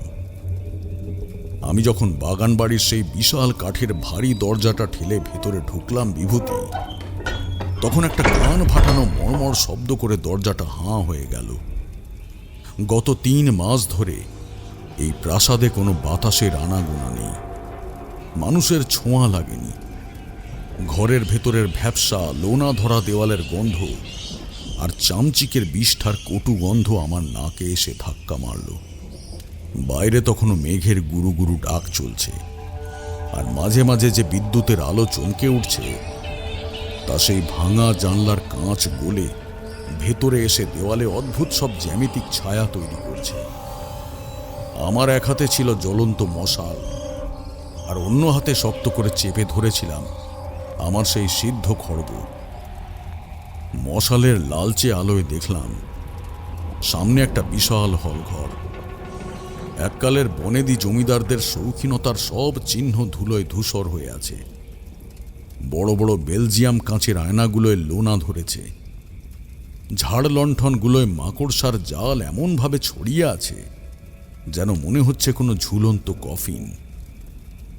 আমি চটি জোড়া বাইরেই খুলে এসেছিলাম। খালি পায়ে যখন সেই ঠান্ডা মার্বেলের মেঝেতে পা রাখলাম, তখন আমার মনে হলো আমি যেন কোনো জ্যান্ত মানুষের বুকের পাঁজরের ওপর দিয়ে হেঁটে যাচ্ছি। প্রতিটা পদক্ষেপে মেঝে থেকে একটা মৃদু কম্পন আমার পায়ের পাতা বেয়ে সোজা মাথায় উঠে যাচ্ছিল। তান্ত্রিক হিসেবে আমি বুঝতে পারছিলাম এ বাড়ির প্রতিটা ইট, প্রতিটা কোণ কোনো এক চরম যন্ত্রণার ইতিহাসকে চাপা দিয়ে রেখেছে। হলঘরের ঠিক মাঝখানে এসে আমি দাঁড়ালাম। চারপাশটা এতটাই নিঝুম যে আমার নিজের বুকের ধকধক আওয়াজটাও আমার নিজের কানের ঢাকের মতো বাজছিল। ঠিক তখনই ওপরের তলা থেকে একটা শব্দ ভেসে এলো, ঝনঝন করে, ঠিক যেন কেউ পায়ের নুপুর পরে দ্রুত পায়ে বারান্দা দিয়ে ছুটে চলে গেল। সেই শব্দের মিষ্টি মধুর তান এই অন্ধকার থমথমে পরিবেশে এক নিমেষে এক পৈশাচিক রূপ ধারণ করল। আমি আমার চোখ দুটো বন্ধ করে কান পাতলাম। শব্দটা ওপরের তলার ডান দিকের ঘর থেকে আসছে। আমি ধীর পায়ে কাঠের সেই বিশাল পেঁচানো সিঁড়ির দিকে এগোলাম। সিঁড়ির প্রতিটা ধাপে পা দিতেই কাঠগুলো এমনভাবে গোঙাতে লাগলো যেন কোনো জীবন্ত প্রাণী যন্ত্রণায় কাতরাচ্ছে। সিঁড়ি বেয়ে ওপরে ওঠার সময় আমার পিঠের চামড়াটা কেমন যেন শিরশির করে উঠল। মনে হচ্ছিল আমার ঠিক পেছনেই কেউ একজন দাঁড়িয়ে আছে। তার বরফ ঠান্ডা নিঃশ্বাস আমার ঘাড়ের লোমগুলোকে কাঁপিয়ে দিচ্ছে। কিন্তু আমি তান্ত্রিক, পেছন ফিরে তাকানোর নিয়ম আমার শাস্ত্রে নেই। মায়া এবং ভয় এই দুটোই হলো এই অতৃপ্ত আত্মাদের প্রধান অস্ত্র। একবার যদি তুমি ওদের মায়ায় পা দিয়ে পেছনে তাকাও তবেই তোমার ঘাড় মটকে দেবে। আমি সোজা তাকিয়ে ওপরে উঠে গেলাম। দোতলার বারান্দাটা আরো অন্ধকার। লম্বালম্বি করিডোর চলে গেছে শেষ প্রান্তে, আর দুপাশে বড় বড় মেহগনি কাঠের দরজা। প্রতিটা দরজা বন্ধ। শুধু একেবারে শেষ প্রান্তের ঘরটায় দরজাটা সামান্য ফাঁক হয়ে আছে, আর সেই ফাঁক গলে একটা হলুদ রঙের মৃদু আলো মেঝের উপরে এসে পড়েছে। আমি বুঝলাম আমন্ত্রণটা ওইখান থেকেই আসছে। আমি আমার খড়গোটা বুকের কাছে তুলে ধরে বিড়বিড় করে মহাকালের মন্ত্র জপ করতে করতে সেই ঘরের দিকে এগোলাম। ঘরের দরজার সামনে এসে যখন দাঁড়ালাম তখন ভেতর থেকে একটা সুগন্ধ আমার নাকে এলো। এটা কিন্তু কোনো পচা গন্ধ নয়, এটা হলো খাঁটি জুঁই ফুলের আর চন্দনের গন্ধ। অথচ একটা বদ্ধ পরিত্যক্ত ঘরে এই গন্ধ আসাটাই সবচেয়ে বড় অলৌকিক বিষয়। আমি ডান পা বাড়িয়ে ঘরের ভেতরে ঢুকলাম। ঘরটা ছিল কোনো এক জমিদারের খাস শয়নকক্ষ। পালঙ্কটা মখমলের চাদরে ঢাকা, যদিও তার উপর ধুলোর মোটা আস্তরণ পড়েছে। ঘরের এক কোণে একটা কাঠের টেবিলের ওপর একটা পুরনো লণ্ঠন জ্বলছে। আশ্চর্যের বিষয়, লণ্ঠনে কোনো তেল নেই। ওটার সলতেটা শুষ্ক, অথচ তার থেকে বের হওয়া হলুদ আলোটা সারা ঘরকে এক মায়াবী আলোয় ভরিয়ে রেখেছে। আর সেই আলোয় ঘরের ঠিক মাঝখানে পিঠ ফিরিয়ে দাঁড়িয়েছিল সেই অবয়ব। পরনে লাল পেড়ে একটা সাদা সুতির শাড়ি, চুলগুলো কোমর ছাপিয়ে নিচে নেমে গেছে। দূর থেকে দেখলে মনে হবে কোনো এক নতুন বউ যেন অভিমান করে স্বামীর দিকে পেছন ফিরে দাঁড়িয়ে আছে। রেতু, আমি গম্ভীর গলায় ডাকলাম। অবয়বটা নড়ল না, কিন্তু ঘর কাঁপিয়ে একটা মৃদু ফিসফিসানি আওয়াজ ভেসে এলো। ঠাকুর মশাই, আপনি এখানে কেন এলেন? এই জায়গা পাপের, এখানে শুধু রক্ত ঝরে। আপনি ফিরে যান, ফিরে যান। আমি এক পা এগোলাম। আমি ফিরে যাওয়ার জন্য আসিনি মা। আমি জানি তোমার ওপর চরম অন্যায় হয়েছে। আমি জানি এই রঘুনাথগঞ্জের মাটিতে তোমার পবিত্র রক্ত ঝরেছে, কিন্তু সেই অন্যায়ের প্রতিশোধ নিতে গিয়ে তুমি নিজে কেন পিশাচি হয়ে উঠেছ? ভৈরব চাটুর্যে তার পাপের শাস্তি পেয়েছে, এবারে শান্ত হও। শান্ত? শব্দটা উচ্চারণ করার সাথে সাথেই ঘরের সেই লণ্ঠনের আলোটা দপ করে নিভে গেল আর জানলাগুলো সশব্দে খুলে গেল। বাইরের ঝোড়ো হাওয়া ঘরের ভেতরে ঢুকে মশালের আগুনটাকে নেভানোর জন্য ছটফট করতে লাগলো। সেই অন্ধকারের মধ্যে মেয়েটি ধীরে ধীরে আমার দিকে ঘুরল। চাঁদের ফ্যাকাশে আলোয় ওর মুখটা যখন স্পষ্ট হলো, তখন দেখলাম ওর চোখের সেই সাদা মণি দুটো দিয়ে আবার তাজা রক্ত গড়িয়ে পড়ছে। ওর ফর্সা গাল বেয়ে সেই রক্ত এসে ওর ঠোঁটের কোণে জমা হচ্ছে। সে ওর ডান হাতটা তুলল, ওর হাতের লম্বা কালো নখগুলো দিয়ে টেবিলের উপর রাখা একটা বড় আয়নার দিকে ইশারা করল।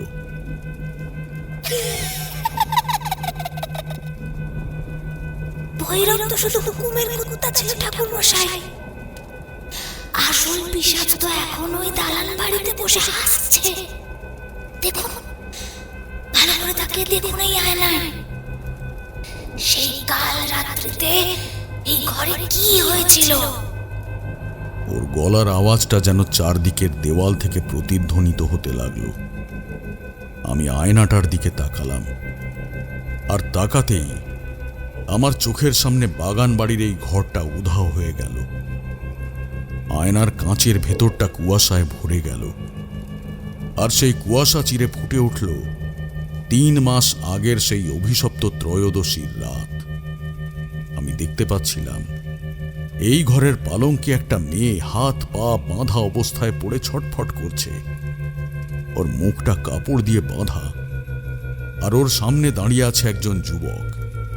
ওর পরনে দামি সিল্কের কুর্তা, গলায় সোনার চেইন, আর চোখে এক পৈশাচিক কামনার আগুন।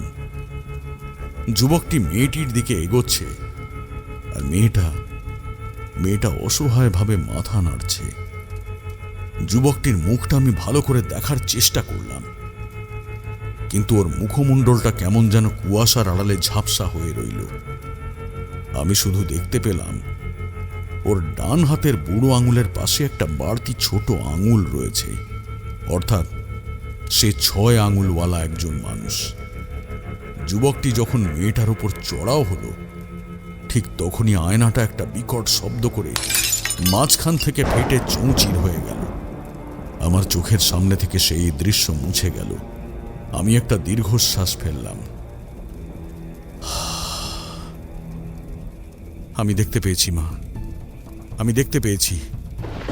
সেই শয়তানের চিহ্ন আমি পেয়ে গেছি। ওর ডান হাতে 6টা আঙুল, কিন্তু ওর নাম কি? ঋতুর আত্মা আমার দিকে তাকিয়ে এক পৈশাচিক হাসিতে ফেটে পড়ল। ওর সেই হাসির চোটে ঘরের মেঝের মার্বেলগুলো মড়মড় করে ফাটতে শুরু করলো। ওর নাম তো আমি নিজের মুখে বলবো না ঠাকুর মশাই। ওর নাম এই রঘুনাথগঞ্জের মাটিতে রক্তের অক্ষরে লেখা হবে। আজ রাতে এই বাগান বাড়িতে ওর দ্বিতীয় বলির রক্ত পড়বে। আপনি পারলে ঠেকান। কথাটা শেষ হতেই একটা তীব্র ঝড় আমার মশালটাকে এক ফুঁয়ে নিভিয়ে দিল। আমি এক মুহূর্তের জন্যে সম্পূর্ণ অন্ধকারে ডুবে গেলাম। যখন পকেট থেকে দেশলাইটা বের করে আবার মশালটা জ্বালালাম, দেখলাম ঘরটা সম্পূর্ণ ফাঁকা। ঋতুর আত্মা উধাও, জানলাগুলো আবার আগের মতো বন্ধ। শুধু মেঝের ওপর টপ টপ করে উপর থেকে কি যেন পড়ছে। বাগান বাড়ির সেই ঘর থেকে আমি যখন তীব্র বেগে নিচে নেমে এলাম, তখন আমার বুকের ভেতরটা দুলছিল। ঋতু বলেছে আজ রাতেই দ্বিতীয় বলি পড়বে। ওর প্রথম বলি ছিল নায়েব ভৈরব চাটুর্যে। তাহলে দ্বিতীয় বলিটা কে? সেই 6 আঙুলওয়ালা জমিদার পুত্র, নাকি অন্য কেউ? আমি বাগান বাড়ির গেট পেরিয়ে অন্ধকারের মধ্যে দিয়ে প্রায় দৌড়াতে দৌড়াতে গ্রামের ভেতরের দিকে রওনা হলাম। আকাশ ভেঙে তখন বৃষ্টি শুরু হয়েছে। বড় বড় ফোঁটায় বৃষ্টি পড়ছে, আর সেই বৃষ্টির জলে আমার গৈরিক বসন সম্পূর্ণ ভিজে শরীরের সাথে লেপ্টে গেছে, কিন্তু আমার সেই দিকে খেয়াল ছিল না। আমার মনে হচ্ছিল আমি যদি আজ রাতে এই দ্বিতীয় মৃত্যুটা না আটকাতে পারি, তবে ঋতুর আত্মা এতটাই শক্তিশালী আর পৈশাচিক হয়ে উঠবে যে ওর মুক্তি কোনোদিনও সম্ভব হবে না। গ্রামের ভেতরে যখন ঢুকলাম তখন রাত প্রায় 12টা।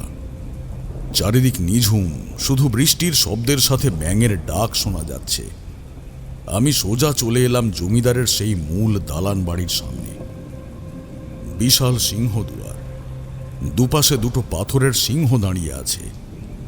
বাড়ির ভেতরে কয়েকটা জানলায় লণ্ঠনের আলো জ্বলছে। আমি সিংহদুয়ারের কড়া নাড়তে যাব, ঠিক তখনই বাড়ির পেছনের আস্তাবলের দিক থেকে একটা ঘোড়ার তীব্র চিৎকার আর মানুষের গোঙানির আওয়াজ আমার কানে এলো। আমি এক মুহূর্ত সময় নষ্ট না করে পাঁচিল টপকে আস্তাবলের দিকে ছুটে গেলাম। আস্তাবলের ভেতরটা অন্ধকার, শুধু একটা লণ্ঠন একপাশে হেলে পড়ে আছে, যার তেল মেঝেতে ছড়িয়ে পড়ছে। সেই মৃদু আলোয় আমি যা দেখলাম তা দেখে আমার তান্ত্রিক রক্ত হিম হয়ে গেল। আস্তাবলের খড়ের গাদার ওপর শুয়ে আছে একটা লোক, ওর পরনে জমিদারি পিয়াদার পোশাক। লোকটাকে আমি চিনি, এটাই সেই চওড়া গোঁফওয়ালা প্রধান প্রহরী যে সকালে নায়েব ভৈরব চাটুর্যের লাশের সামনে দাঁড়িয়ে গ্রামের মানুষকে ধমকাচ্ছিল এবং পুলিশ ডাকার ভয় দেখাচ্ছিল। কিন্তু এখন ওর সেই দম্ভ, অহংকার সব ধুলোয় মিশে গেছে। লোকটা খড়ের ওপরে ছটফট করছে। ওর দুটো হাত দিয়ে নিজের গলাটা এমনভাবে চেপে ধরেছে যেন কেউ ওর শ্বাসনালীটা ভেতর থেকে টেনে ছিঁড়ে ফেলেছে। ওর চোখ দুটো জ্যান্ত মাছের মতো ঠিকরে বেরিয়ে এসেছে আর মুখ দিয়ে ফেনা আর রক্ত বেরোচ্ছে। বাঁচান ঠাকুর মশাই, বাঁচান, বাঁচান। ওর গলা দিয়ে একটা অদ্ভুত খড়খড়ে আওয়াজ বেরোলো। আমি ওর সামনে হাঁটু গেড়ে বসলাম।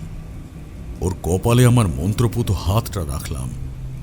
ওর শরীরের ভেতরে থাকা সেই অলৌকিক শক্তিকে শান্ত করার চেষ্টা করলাম, কিন্তু আমার হাতের স্পর্শ লাগার সাথে সাথেই লোকটা একটা চরম ঝাঁকুনি দিয়ে উঠল। ওর গায়ের জামাটা যেন কোনো এক অদৃশ্য নখের আঁচড়ে মাঝখান থেকে চিরে গেল, আর ওর বুকের চামড়ার ওপর দগদগে লাল রক্ত দিয়ে একটা আলপনা ফুটে উঠল, ঠিক যেমনটা ভৈরবের লাশের নিচে ছিল। আমি ওর চোখের দিকে তাকিয়ে চিৎকার করে বললাম, কে তোকে এই দশা করলো? বল বল, তোদের আসল মালিক কে? সেই রাতে ঋতুকে কে খুন করেছিল? প্রহরীটা ওর ডান হাতটা তোলার চেষ্টা করলো। ওর আঙুলগুলো তখন কাঁপছিল। সে ওর কাঁপা কাঁপা আঙুলগুলো দিয়ে জমিদার বাড়ির দোতলার সেই খাস কামরার দিকে ইশারা করল, যেখানে আলো জ্বলছিল। ওর ঠোঁট দুটো নড়ল। সে শেষবারের মতো একটা নাম উচ্চারণ করার চেষ্টা করল। আমি আস্তাবলের অন্ধকারের মধ্যে দাঁড়িয়ে রইলাম। বৃষ্টির জল ওদিকের ভাঙা চাল গলে প্রহরীর লাশের ওপর পড়ছে, আর ওর বুকের সেই রক্তের আলপনা ধুয়ে মেঝেতে মিশে যাচ্ছে। আমার মনের ভেতর তখন ঝড়ের গতিতে চিন্তা ঘুরছে। প্রহরী মরার আগে ছোটবাবুর নাম উচ্চারণ করার চেষ্টা করেছে। ছোটবাবু রণ, অর্থাৎ জমিদারের ছোট ছেলে রণজয় রায়। ওর কথাই হরিশ বলেছিল যে সে মাঝে মাঝেই শহর থেকে এই বাগান বাড়িতে আসতো কুৎসিত আমোদ প্রমোদের জন্য। কিন্তু ওর হাতটা কি সত্যি 6 আঙুলওয়ালা? তা তো আমি এখনো নিজের চোখে দেখিনি। তন্ত্রে অনুমানের কোনো জায়গা নেই বিভূতি। যতক্ষণ না আমি নিজের চোখে প্রমাণ দেখছি ততক্ষণ আমি কাউকে অপরাধী বলতে পারি না। ঠিক তখনই আস্তাবলের বাইরে একটা ভারী বুটের আওয়াজ শোনা গেল। কে ওখানে? আস্তাবলে কে ঢুকেছে? এক গম্ভীর অহংকারী কণ্ঠস্বর অন্ধকার চিরে ভেসে এলো। আমি ধীর পায়ে আস্তাবলের দরজা দিয়ে বাইরে এলাম। বারান্দার আলোয় দেখলাম একজন যুবক দাঁড়িয়ে আছে। ওর পরনে সাহেবি পোশাক, পায়ে চকচকে বুট জুতো, আর হাতে একটা শিকারী বন্দুক। ওর চেহারাটা অত্যন্ত সুদর্শন হলেও ওর চোখের কোণে এক ক্রূর অহংকারী ভাব স্পষ্ট। ওর পেছনে দাঁড়িয়ে আছে আরও 4-5 জন লাঠিয়াল, যাদের হাতে মশাল আর ধারালো বল্লম। যুবকটি আমার দিকে ওর বন্দুকটা তাক করল। ওর চোখ দুটো ক্রোধে লাল হয়ে উঠল। কে তুমি? এই মাঝরাতে আমার জমিদার বাড়ির আস্তাবলে কি করছো? তুমি কি সেই জটাধারী ভণ্ড সাধু যে গ্রামে কুসংস্কার ছড়াচ্ছে আর নায়েব মশাইয়ের মৃত্যুর পেছনে অলৌকিক গল্প ভাবছে? আমি ওর বন্দুকের নলের দিকে তাকিয়ে একটু হাসলাম। ওর ভীতি বা ওর বন্দুকের গুলি আমার এই তান্ত্রিক শরীরকে স্পর্শ করতে পারবে না, তা আমি ভালো করেই জানতাম। কিন্তু আমার নজর ছিল অন্য জায়গায়। যুবকটি ওর ডান হাত দিয়ে বন্দুকের ট্রিগারটা চেপে ধরেছিল। আমি ভালো করে সেই ডান হাতের আঙুলের দিকে তাকালাম, আর তাকাতেই আমার বুকের ভেতরটা আবার ধক করে উঠল। ওর ডান হাতে মাত্র 5টা আঙুল, কোনো অতিরিক্ত ষষ্ঠ আঙুল সেখানে নেই। ওর হাতটা একদম সাধারণ মানুষের মতোই নিখুঁত। আমার মনের ভেতরে এক বিশাল ওলটপালট শুরু হয়ে গেল। আয়নায় আমি যা দেখেছি তা কখনো ভুল হতে পারে না। তন্ত্রের উচ্চ মার্গের দর্পণ মায়ায় যা ফুটে ওঠে তা মহাকালের পরম সত্য। সেই রাতে ঋতুর ওপর অত্যাচার করা মানুষটার হাত ছিল 6 আঙুলওয়ালা, কিন্তু এই ছোটবাবু রণজয় রায়ের হাত তো 5 আঙুলের। তাহলে প্রহরী মরার আগে ওর নাম কেন নিতে গেল? আর যদি রণজয় অপরাধী না হয়, তবে সেই 6 আঙুলের নরপিশাচটি কে, যে এই জমিদার বাড়ির অন্ধকারের আড়ালে বসে এখনো খেলাটা খেলছে? কথা বলছো না কেন ভণ্ড? রণজয় গর্জে উঠল। তোমাকে আজ রাতেই আমি পুলিশের খাঁচায় পুরব। এই রঘুনাথগঞ্জে কোনো ভূত প্রেত নেই, সব তোমার মতো শয়তানদের চক্রান্ত। আমি ওর দিকে তাকিয়ে অত্যন্ত শান্ত কিন্তু গম্ভীর গলায় বললাম, ছোটবাবু, বন্দুকের গুলি দিয়ে আপনি মানুষকে মারতে পারেন, কিন্তু বাতাসকে মারতে পারেন না। আপনার নায়েব ভৈরব চাটুর্যে মারা গেছে, আপনার প্রধান প্রহরীও এখন আস্তাবলের ভেতরে ঠান্ডা লাশ হয়ে পড়ে আছে। এবার কিন্তু আপনার পালা। যদি নিজের জীবন বাঁচাতে চান, তবে সত্যটা স্বীকার করুন। 3 মাস আগের সেই কৃষ্ণপক্ষের ত্রয়োদশীর রাতে এই জমিদার বাড়ির কোন ছেলে সেই বাগান বাড়িতে ছিল? আমার কথা শুনে রণজয়ের মুখের সেই অহংকারী রং এক মুহূর্তেই ফ্যাকাশে হয়ে গেল। ওর হাতের বন্দুকটা সামান্য কেঁপে উঠল। ওর পেছনের লাঠিয়ালরা ভয়ে 2 পা পিছিয়ে গেল। রণজয় ওর গলাটা নামিয়ে ফিস ফিস করে বলল, কি? তুমি কি বলছো? রাম সিংহ মারা গেছে? ও তো আস্তাবলেই ছিল। হ্যাঁ, ওর বুকের রক্তেও সেই একই আলপনা ফুটে উঠেছে যা ভৈরবের কপালে ছিল। ঋতু ওর দ্বিতীয় বদলা নিয়ে নিয়েছে ছোটবাবু। এবারে 3 নম্বর দাগটা কার বুকে পড়বে তা আপনিও ভালো করেই জানেন। রণজয় এক মুহূর্তে আমার দিকে চাইলেন। ওর চোখে তখন এক পরম মৃত্যুর ভয় স্পষ্ট ফুটে উঠেছে। উনি ওর বন্দুকটা নামিয়ে নিলেন এবং ওর লাঠিয়ালদের দিকে তাকিয়ে চিৎকার করে উঠলেন, বাড়ি ঘেরাও করো, প্রতিটা গেটে পাহারা বসাও, আলো জালো সারা বাড়িতে, কেউ যেন অন্ধকারে না থাকে। রণজয় পাগলের মতো ভেতরের দালানের দিকে ছুটে গেলেন। আমি ওর যাওয়ার পথের দিকে তাকিয়ে রইলাম। রঘুনাথগঞ্জের এই রহস্যের কুয়াশাটা যতটা ভাবছিলাম সহজ, তা ততটাই জটিল হয়ে উঠছে। অপরাধী কে তা এখনো কিন্তু অন্ধকারের ওপারে হাসছে। রণজয় রায়ের ভারী বুটের আওয়াজটা ডানা ভাঙা পাখির ছটফটানির মতো আস্তে আস্তে দালান বাড়ির করিডোরে মিলিয়ে গেল। চারপাশের লাঠিয়ালগুলো ততক্ষণে যে যেদিকে পেরেছে হ্যারিকেন আর মশাল নিয়ে ছুটে গেছে, যেন একটুখানি আগুনের আলো ওদের এই আদিম অতি প্রাকৃতিক আতঙ্কের হাত থেকে বাঁচিয়ে দেবে। আমি আস্তাবলের সেই জল পড়া চালের তলায় রাম সিং প্রহরীর ঠান্ডা লাশের পাশে একা দাঁড়িয়ে রইলাম। বৃষ্টির বেগ তখন একটু কমে এসেছে, কিন্তু দামোদরের দিক থেকে আসা দমকা হাওয়াটা আরো জোরালো হয়েছে। সেই হাওয়া যখন জমিদার বাড়ির ভাঙা ঘুলঘুলি আর খড়খড়িগুলোর ভেতর থেকে যাতায়াত করছিল, তখন মনে হচ্ছিল যেন শত শত অতৃপ্ত আত্মা একসাথে মিলে এক করুণ সুরে বিলাপ করছে। আমি আমার ভিজে জটাটা একবার ঝাঁকিয়ে নিলাম। আমার কপালে থাকা সিদ্ধ সিঁদুরের তিলকটা বৃষ্টির জলে ধুয়ে ওর তেজ হারায়নি, বরং ওটা এখন আমার চোখের ওপরে এক অদ্ভুত তান্ত্রিক দৃষ্টি এনে দিয়েছে। আমার মনের ভেতর তখন তীব্র মন্থন চলছে।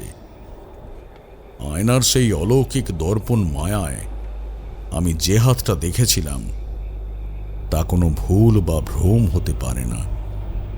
সেই হাত ছিল সুস্পষ্ট 6 আঙুলের, অথচ এই ছোটবাবু রণজয়ের হাত 5 আঙুলের। তবে কি জমিদারের বাকি 2 ভাইয়ের মধ্যে কেউ এই পাপের সাথে যুক্ত? বড়বাবু তো কলকাতায় থাকেন, আর মেজবাবু ব্যবসায়ী, উনিও নাকি গ্রামে খুব একটা আসেন না। তবে রাম সিং মরার আগে কেন ওর নাম নিতে গেল? নাকি এই বিশাল প্রাসাদের অন্ধকারের আড়ালে এমন কোনো গোপন সত্য লুকিয়ে আছে যা রঘুনাথগঞ্জের সাধারণ মানুষ তো দূর, স্বয়ং বিধাতাও বোধহয় ভুলে বসে আছেন। আমি ধীর পায়ে আস্তাবল থেকে বেরিয়ে মূল বড় দালানের বারান্দায় এসে উঠলাম। বিশাল চুনকাম করা থামগুলো অন্ধকারের বুকে এক একটা শ্বেত কঙ্কালের মতো দাঁড়িয়ে আছে। বাড়ির ভেতরের দিকে সদর দরজাটা রণজয় রায়ের লোকেরা তাড়াহুড়ো করে বন্ধ করে দিয়েছে, কিন্তু একজন তান্ত্রিকের জন্য ইট কাঠের দরজা কোনোদিনও বাধা হতে পারে না। আমি আমার ঝোলা থেকে সামান্য একটু শ্মশানের ভস্য বার করলাম। সেই ভস্য ডান হাতের বুড়ো আঙুলে নিয়ে দরজার মস্ত বড় মরচে ধরা তালার ওপর ছুঁয়ে দিতেই খট করে একটা শব্দ হলো। কোনো চাবি ছাড়াই বিশাল লোহার হুড়কোটা নিজে থেকেই আলগা হয়ে খুলে গেল। আমি পা টিপে টিপে অন্দরমহলে প্রবেশ করলাম। ভেতরটা যেন একটা গোলক ধাঁধা, এক একটা মহল, এক একটা বড় বড় ঘর। মেঝেতে ধুলো জমেনি, কারণ এখানে পিয়াদা নায়েবদের নিত্য যাতায়াত ছিল। কিন্তু এই মধ্যরাতে চারিদিকে এমন থমথমে যে মনে হচ্ছে বাতাসও ওর নিজের নিঃশ্বাস বন্ধ করে রেখেছে। হাঁটতে হাঁটতে আমি ঠাকুর দালানের সামনে এসে পৌঁছালাম। বিশাল দালান, সামনে দশভুজা দুর্গার এক প্রাচীন কাঠামো খড়মাটি বের হয়ে জরাজীর্ণ অবস্থায় দাঁড়িয়ে রয়েছে। সেই কাঠামোর দিকে তাকাতেই আমার পিঠের শিরদাঁড়া দিয়ে একটা ঠান্ডা স্রোত বয়ে গেল। সেই খড় মাটির মূর্তির ঠিক পায়ের কাছে অন্ধকারে কেউ একজন বসে আছে। ওর পরনে একটা সাদা থান কাপড়, পিঠের চুলগুলো রূপলি সাদা। অবয়বটা দেখে বোঝা যায় উনি এক অতি বৃদ্ধা নারী। ওর হাত দুটো ওর হাঁটুর ওপরে রাখা, আর ওর মাথাটা নিচু করা। উনি এক টানা সুর করে কেঁদে চলেছেন। ওর কান্নার শব্দটা সাধারণ মানুষের মতো নয়, ওটা যেন কোনো শুকনো কুয়োর গভীর থেকে উঠে আসা এক অশরীরী হাহাকার। মা, কে তুমি মা? এই মাঝরাতে ঠাকুরের বেদিতে বসে কেন কাঁদছ? ওর দিকে এগোবার সময় আমার হাত নিজের খড়গের ওপরে শক্ত হলো। বৃদ্ধা ওর কান্নার সুর এক মুহূর্তের জন্য থামালেন না। মাথাটা নিচু রেখেই ওর জীর্ণ শুকনো ডান হাতটা আমার দিকে বাড়িয়ে দিলেন। আর সেই ডান হাতটা প্রদীপের আবছা আলোয় দেখা মাত্রই আমার চোখ দুটো চড়ক গাছ হয়ে গেল বিভূতি। ওর সেই বৃদ্ধ হাতের বুড়ো আঙুলের ঠিক পাশেই ছোট্ট কুৎসিত আরেকটা অতিরিক্ত আঙুল লটপট করছে। ওর হাতে 6টা আঙুল। বৃদ্ধা এবার ওর মাথাটা ধীরে ধীরে তুললেন। ওর মুখটা এত কুঁচকে গেছে যে চামড়ার ভাঁজে ওর চোখ দুটো প্রায় দেখাই যাচ্ছিল না। ওর ফ্যাকাশে ঠোঁট দুটো কাঁপছিল। উনি এক ভাঙা কাঁপা গলায় বললেন, আমি এই অভিশপ্ত রায় বংশের মেজগিন্নি বাবা, আজ 25 বছর ধরে এই অন্ধকার মহলের এক কোণে আমি জ্যান্ত লাশ হয়ে পড়ে আছি। তুমি যে 6 আঙুলের কথা বলছো সাধু বাবা, ওটা কোনো সাধারণ আঙুল নয়। ওটা হলো এই রায় বংশের প্রথম পুরুষ রাধাকান্ত রায়ের সেই অভিশাপ, যা এই বংশের প্রতিটা প্রথম সন্তানের রক্তে আর শরীরে জ্যান্ত হয়ে ফেরে। অভিশাপ? একটু খুলে বলো মা, এই 6 আঙুলের সাথে 3 মাস আগে মারা যাওয়া হরিশ লাঠিয়ালের মেয়ে ঋতুর কি সম্পর্ক? মেজগিন্নি একটা দীর্ঘশ্বাস ফেললেন। ওর শুকনো চোখ দিয়ে 2 ফোঁটা তপ্ত জল গড়িয়ে পড়ল ওর থানের ওপর। সম্পর্ক আছে বাবা, গভীর সম্পর্ক আছে। এই রায় বংশের নিয়ম হলো, যার শরীরে এই 6 আঙুল জন্ম নেয়, ওর ভেতরের কাম, ক্রোধ আর পৈশাচিক লালসা সাধারণ মানুষের চেয়ে কতগুণ বেশি হয়। এই ছোট বাবু রণজয়, ও তো জমিদারের ছোট ছেলে নয় বাবা, ও তো মেজ ছেলের ঘরের মেজ সন্তান। ওর হাত তো পরিষ্কার হবেই, কিন্তু গ্রামের মানুষ বা বাইরের কেউ জানে না যে এই প্রাসাদের একদম ওপরের তলায় এই গোপন মহলটায়, যেখানে সূর্যের আলো কোনোদিনও ঢোকে না, যেখানে গত 20 বছর ধরে শিকল দিয়ে বেঁধে রাখা হয়েছে এই বংশের আসল বড় ছেলেকে, রণেন্দ্র রায়। নামটা শুনেই আমার কানের ভেতরটা যেন ঝাঁঝাঁ করে উঠল। রণেন্দ্র রায়। ওর গলার আওয়াজ ভয়ের চোটে আরো বসে যাচ্ছিল। ওর বয়স যখন 18, তখন ওর ভেতরে সেই পৈশাচিক উন্মাদনা এত বেড়ে যায় যে সে নিজের ঘরের এক দাসীকে গলা টিপে খুন করে ওর রক্ত দিয়ে দেওয়ালে আলপনা এঁকেছিল।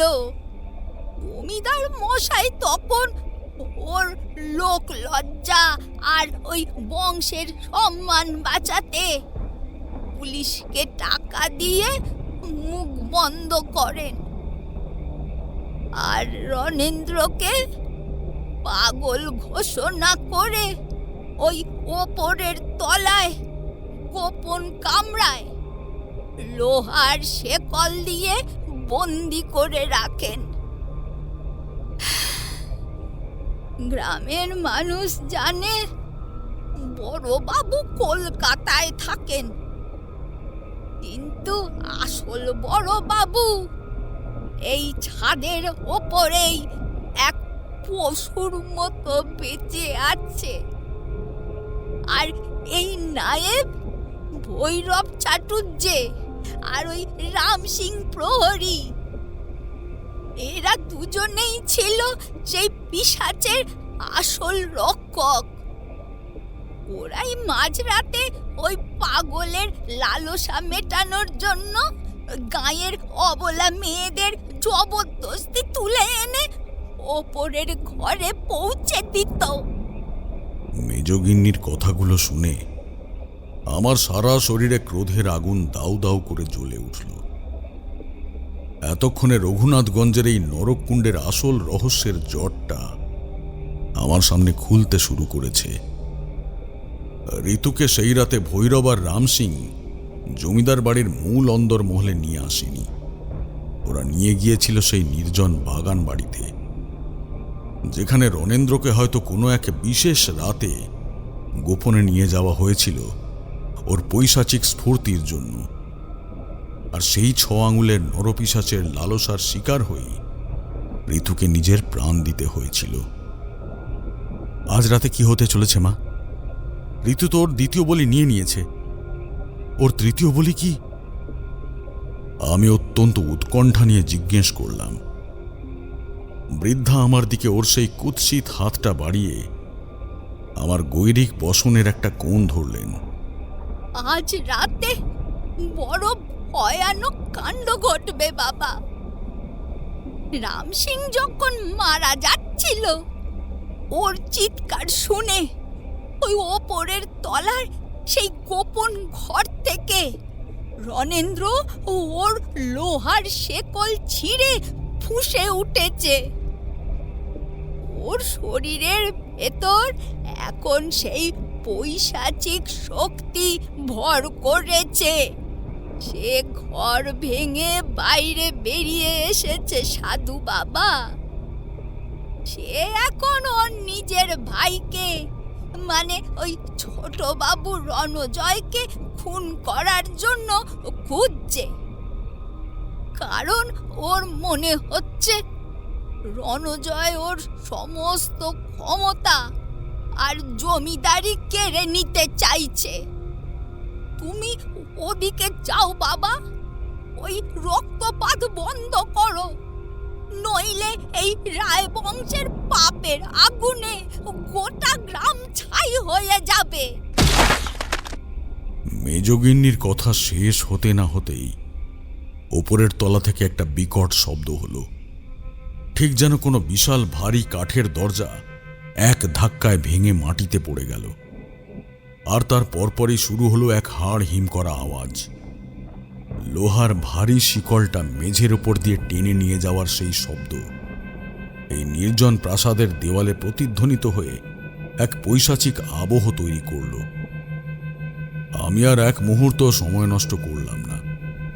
মেজগিন্নিকে চণ্ডী মণ্ডপের সেই বেদিতে বসিয়ে রেখে আমি আমার খড়গোটা ডান হাতে শক্ত করে ধরে ভেতরের পেঁচানো সিঁড়ি বেয়ে ওপরের তলার দিকে ছুটলাম। সিঁড়ি দিয়ে ওঠার সময় মশালের আলোয় দেখলাম দেওয়ালে দেওয়ালে পুরনো জমিদারদের বড় বড় তেল রঙের ছবি টাঙানো আছে। প্রতিটা ছবির চোখের মণিগুলো যেন অন্ধকারের মধ্যে থেকে আমার গতিবিধি লক্ষ্য করছে। দোতলা পার হয়ে আমি যখন 3 তলার সেই গোপন মহলের করিডোরে পা রাখলাম, তখন চারপাশের বাতাস এতটাই ঠান্ডা হয়ে গেল যে আমার মুখ দিয়ে কুয়াশার মতো ধোঁয়া বের হতে লাগলো। এই তলায় কোনো লণ্ঠন বা হ্যারিকেন জ্বলছে না, ঘুটঘুটে অন্ধকার। শুধু জানলা দিয়ে আসা চাঁদের ফ্যাকাশে আলোয় দেখা যাচ্ছে মেঝের উপর ছিটকে পড়ে আছে একজোড়া বিশাল লোহার হাতকড়া এবং ভাঙা শিকলের টুকরো। সেই শিকলের একটা আংটা মানুষের হাতের কবজির মতো মোটা, অথচ সেগুলোকে কোনো এক অলৌকিক আসরিক শক্তিতে মোচড় দিয়ে ছিঁড়ে ফেলা হয়েছে। করিডোরের শেষ প্রান্তে ছোটবাবু রণজয়ের খাস কামরা। সেই ঘরের দরজার বাইরে দাঁড়িয়ে আছে রণজয়ের বাকি 4 জন লাঠিয়াল। ওদের হাতের মশালগুলো থরথর করে কাঁপছে, আর ওদের চোখগুলো আতঙ্কে কোটর থেকে বেরিয়ে আসার উপক্রম হয়েছে। কে কে আসছে ওখানে? এই এই সামনে এসো না, গুলি করে দেব, সামনে এসো না। একটা লাঠিয়াল কাঁপা গলায় চিৎকার করে উঠল। চুপ চুপ চুপ থাক মূর্খরা। আমি অন্ধকার থেকে মশালের আলোয় এসে দাঁড়ালাম। তোদের বন্দুক আর লাঠি দিয়ে যাকে রোখার চেষ্টা করছিস সে কোনো মানুষ নয়, সেই বংশের জন্ম নেওয়া এক পিশাচ।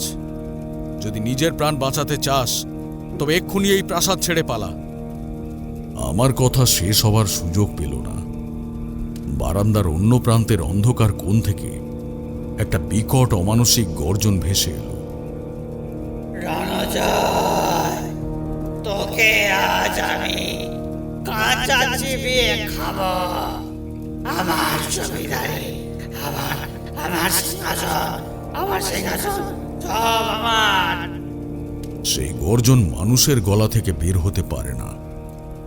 ওটা ছিল কোনো এক হিংস্র বন্য পশুর হুঙ্কার।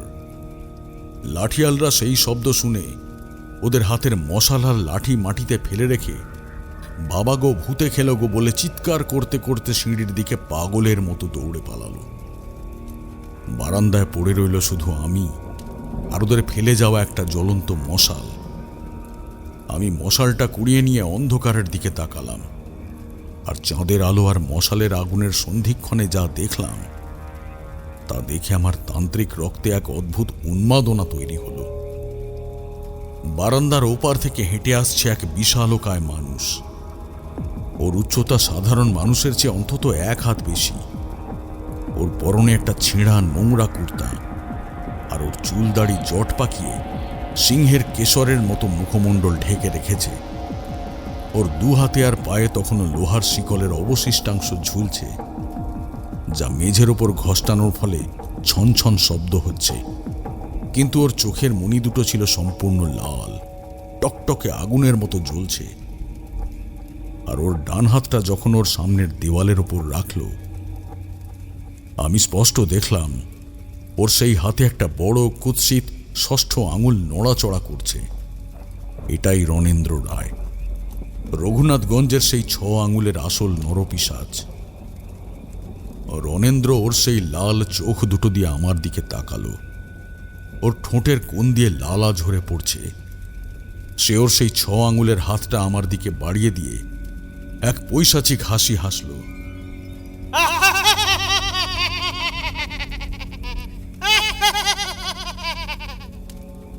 একটা সাধু ভৈরব বলেছিল তোকে শ্মশানে দেখেছে, তুই আমার রাস্তায় বাধা হয়ে এসেছিস, তোকেও আমি এই শিকলে দিয়ে পেঁচিয়ে মারব। রণেন্দ্র রায়, 3 মাস আগে যে নিষ্পাপ মেয়ে ঋতুর জীবন তুই কেড়ে নিয়েছিলি, ওর অতৃপ্ত আত্মা আজ এই প্রাসাদের চারিদিকে ঘুরছে। তুই ওর হাত থেকে বাঁচতে পারবি না। তুই যার রক্ত নেওয়ার জন্য উন্মাদ হয়েছিস, সেই রণজয় তো কেবল একটা নিমিত্ত। তোর আসল কাল তো তোর পেছনেই দাঁড়িয়ে আছে। আমার কথা শুনে রণেন্দ্র এক মুহূর্তের জন্য থমকে গেল। সে ওর বিশাল মাথাটা ঘুরিয়ে ওর নিজের পেছনের অন্ধকারের দিকে তাকানোর চেষ্টা করল, কিন্তু ওর ভেতরের পৈশাচিক উন্মাদনা ওর বুদ্ধিকে গ্রাস করেছিল। সে আবার আমার দিকে ঘুরে ওর লোহার শিকলটা চাবুকের মতো শূন্যে ঘুরিয়ে এক বিশাল লাফ দিল। সে সোজা আমার গায়ের ওপরে এসে পড়তে চাইল। ওর সেই আসরিক গতি সাধারণ মানুষের পক্ষে এড়ানো অসম্ভব ছিল, কিন্তু আমি তো কামাখ্যার তারাপীঠের শ্মশানে মরা পুড়িয়ে সাধনা করা তারানাথ চক্রবর্তী। আমি এক চুলো নিজের জায়গা থেকে নড়লাম না। রণেন্দ্র যখন আমার থেকে মাত্র 3 হাত দূরে, আমি আমার কমণ্ডলু থেকে এক মুঠো মন্ত্রপুত সর্ষে ওর মুখের ওপরে ছুঁড়ে মারলাম। পটাপট করতে করতে ঠিক যেন একটা বাজি একসাথে ওর মুখের ওপরে ফেটে উঠল। মন্ত্রপুত সর্ষের প্রতিটা দানা ওর চামড়ায় লাগার সাথে সাথেই নীলচে রঙের আগুনের ফুলকি বের হতে লাগল। রণেন্দ্র একটা যন্ত্রণায় অমানসিক চিৎকার করে পিছনে মেঝের ওপরে পড়ে গেল। ওর মুখ থেকে কালো ধোঁয়া বের হতে লাগলো। সে ওর 6 আঙুলের হাত দিয়ে ওর চোখ দুটো চেপে ধরে মেঝের ওপর গড়াগড়ি খেতে লাগলো। ওর গলার আওয়াজ যন্ত্রণায় আরো কর্কশ হয়ে উঠল। তান্ত্রিক, তোকে আমি ছাড়ব না। আমি তোর কাঁচা রক্ত খাবো, কাঁচা রক্ত খাবো। সে আবার মেঝের থেকে ওঠার চেষ্টা করছিল। ঠিক তখনই রণজয়ের খাস কামরার দরজাটা ধড়াম করে খুলে গেল। ছোটবাবু রণজয় ওর হাতের সেই দামি শিকারি বন্দুকটা নিয়ে বাইরে বেরিয়ে এলেন। ওর মুখটা ভয়ের চোটে পটল চেরা হয়ে গেছে, ওর কপালে বিন্দু বিন্দু ঘাম। উনি ওর সেই কাঁপতে থাকা 5 আঙুলের হাত দিয়ে বন্দুকের নলটা সোজা ওর নিজের বড় ভাই রণেন্দ্রর বুকের দিকে তাক করলেন। দাদা, আর 1 পাও এগোবি না। তুই পাগল, তুই পিশাচ। তুই নায়েব মশাইকে মেরেছিস, তুই রাম সিংকে মেরেছিস, এবার আমাকে মারতে এসেছিস। হ্যাঁ, আমি তোকে আজকে মেরেই ফেলবো। রণজয় চিৎকার করে উঠলেন। আমি রণজয়ের দিকে তাকিয়ে হাত তুললাম। ছোটবাবু বন্দুক নামান। এই বন্দুকের গুলি ওর কিচ্ছু করতে পারবে না। ওর শরীরের ভেতরে এখন মানুষের প্রাণ নেই। ওর ভেতরে এখন ভর করেছে এক প্রাচীন অভিশপ্ত পিশাচের শক্তি। আপনি ঘরে ফিরে যান।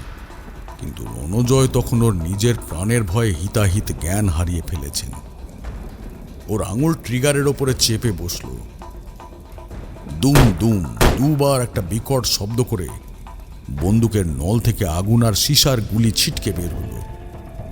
দুটো গুলি সোজা গিয়ে লাগলো রণেন্দ্রর চওড়া বুকের মাঝখানে। সাধারণ মানুষ হলে ওইখানেই বুক ঝাঁঝরা হয়ে মারা যেত, কিন্তু রণেন্দ্রর শরীরটা গুলির আঘাতে শুধু একবার সামান্য কেঁপে উঠল। ওর বুক থেকে লাল রক্ত বের হলো না, বের হলো এক ধরনের ঘন কালো পিচের মতো তরল। সে ওর সেই লাল চোখ দুটো দিয়ে ওর নিজের ভাইয়ের দিকে তাকালো, আর ওর ঠোঁটের কোণে এক ভীষণ পৈশাচিক হাসি ফুটে উঠল। সে ওর হাত থেকে লোহার শিকলটা নিয়ে এক ঝটকায় রণজয়ের বন্দুকটা কেড়ে নিয়ে দূরে ছুঁড়ে ফেলে দিল।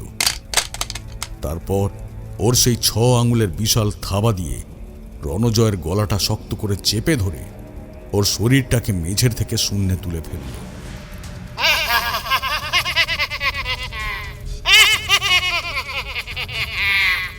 রণজয়, তুই আমাকে গুলি করবি?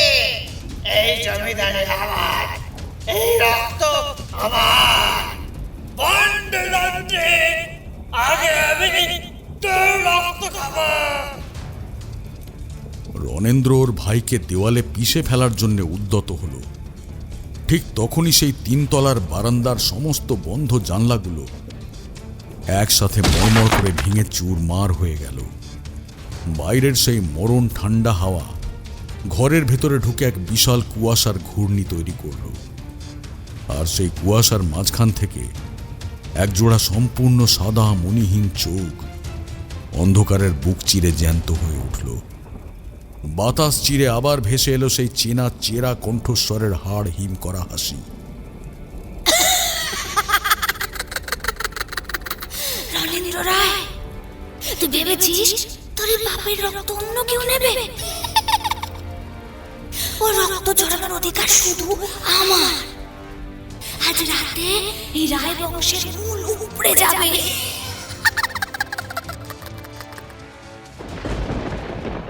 মটলেনের ঘরের ভেতরের ঘুটঘুটে অন্ধকারের মধ্যে আমি আর কিশোরী দুজনেই এবার ভয়ে ঠাকুরমশাইয়ের 2 হাত শক্ত করে চেপে ধরলাম।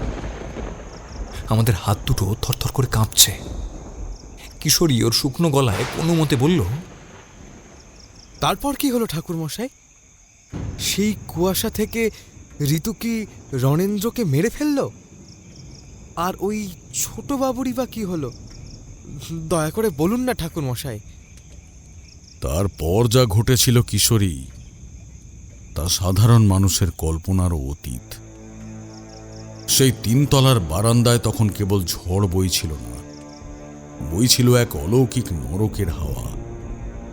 জানলার ভাঙা কাঁচের টুকরোগুলো বাতাসের টানে শূন্যে ভাসছিল, আর সেই জানলা গলে আসা চাঁদের আলোয় কুয়াশার অবয়বটা ধীরে ধীরে এক অতিকায় পৈশাচিক মূর্তিতে রূপ নিল। ঋতুর সেই মণিহীন সাদা চোখ দুটো থেকে তখন রক্তের বদলে আগুনের ফুলকি ছিটকে বেরোচ্ছিল। রণজয়ের মুখটা ততক্ষণে নীল হয়ে গেছে, ওর পা দুটো শূন্যে ছটফট করছে। কিন্তু ঋতুর সেই অশরীরী হুঙ্কার শুনে রণেন্দ্র ওর শিকারকে একপাশে মেঝের উপরে ছুঁড়ে ফেলে দিল। রণজয় দেওয়ালে ধাক্কা খেয়ে অর্ধচেতন অবস্থায় মেঝেতে পড়ে রইল।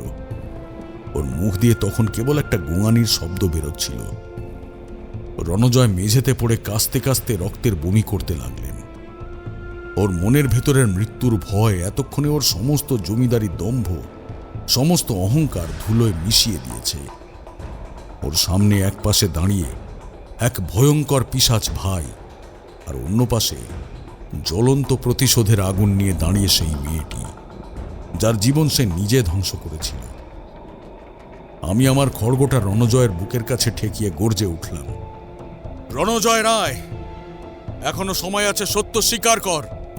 3 মাস আগের সেই কৃষ্ণপক্ষের ত্রয়োদশীর রাতে বাগান বাড়িতে 18 বছরের সেই মেয়ে ঋতুর সাথে আসলে কি ঘটেছিল? কার লালসার শিকার হয়েছিল এই নিষ্পাপ মেয়েটা? বল বল, নইলে আজ তোকে বাঁচানোর মতো শক্তি এই ব্রহ্মাণ্ডে কারোর নেই। ঋতুর আত্মা এক পৈশাচিক চিৎকার করে রণজয়ের দিকে 2 পা এগিয়ে এলো। ওর হাতের লম্বা কালো নখগুলো রণজয়ের চোখের সামনে কাঁপছিল। মৃত্যুকে এত সামনে দেখে রণজয় আর ওর পাপের কথা চেপে রাখতে পারল না। সে মেঝের ধুলো আঁকড়ে ধরে হাউমাউ করে কেঁদে উঠল।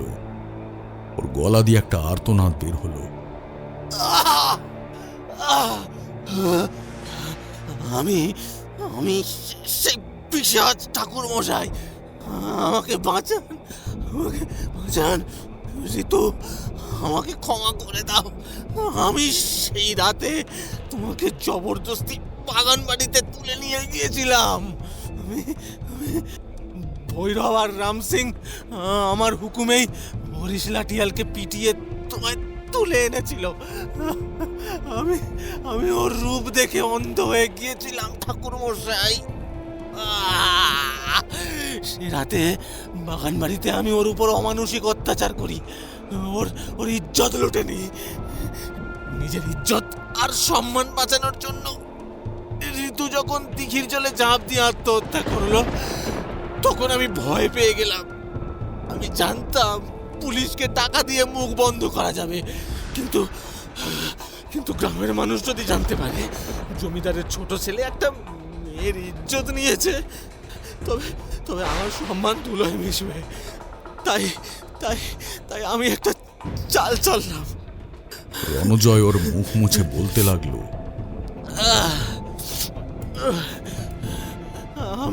আমি ভৈরব আর রাম সিংকে দিয়ে রটিয়ে দিলাম যে ঋতুকে বর্দার রণেন্দ্র মেরেছে।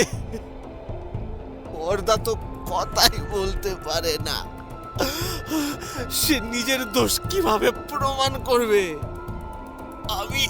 আমি আমার বর্দার একটা কাটা হাত নকল তৈরি করিয়েছিলাম, যেটা আমি সেই রাতে বাগান বাড়ির মেঝের ধুলোয় আর ঋতুর কাপড়ে রক্ত দিয়ে ছাপ বসানোর জন্য ব্যবহার করেছিলাম, যাতে কোনো তদন্ত হলে সব দোষ বর্দার ঘাড়ে পড়ে।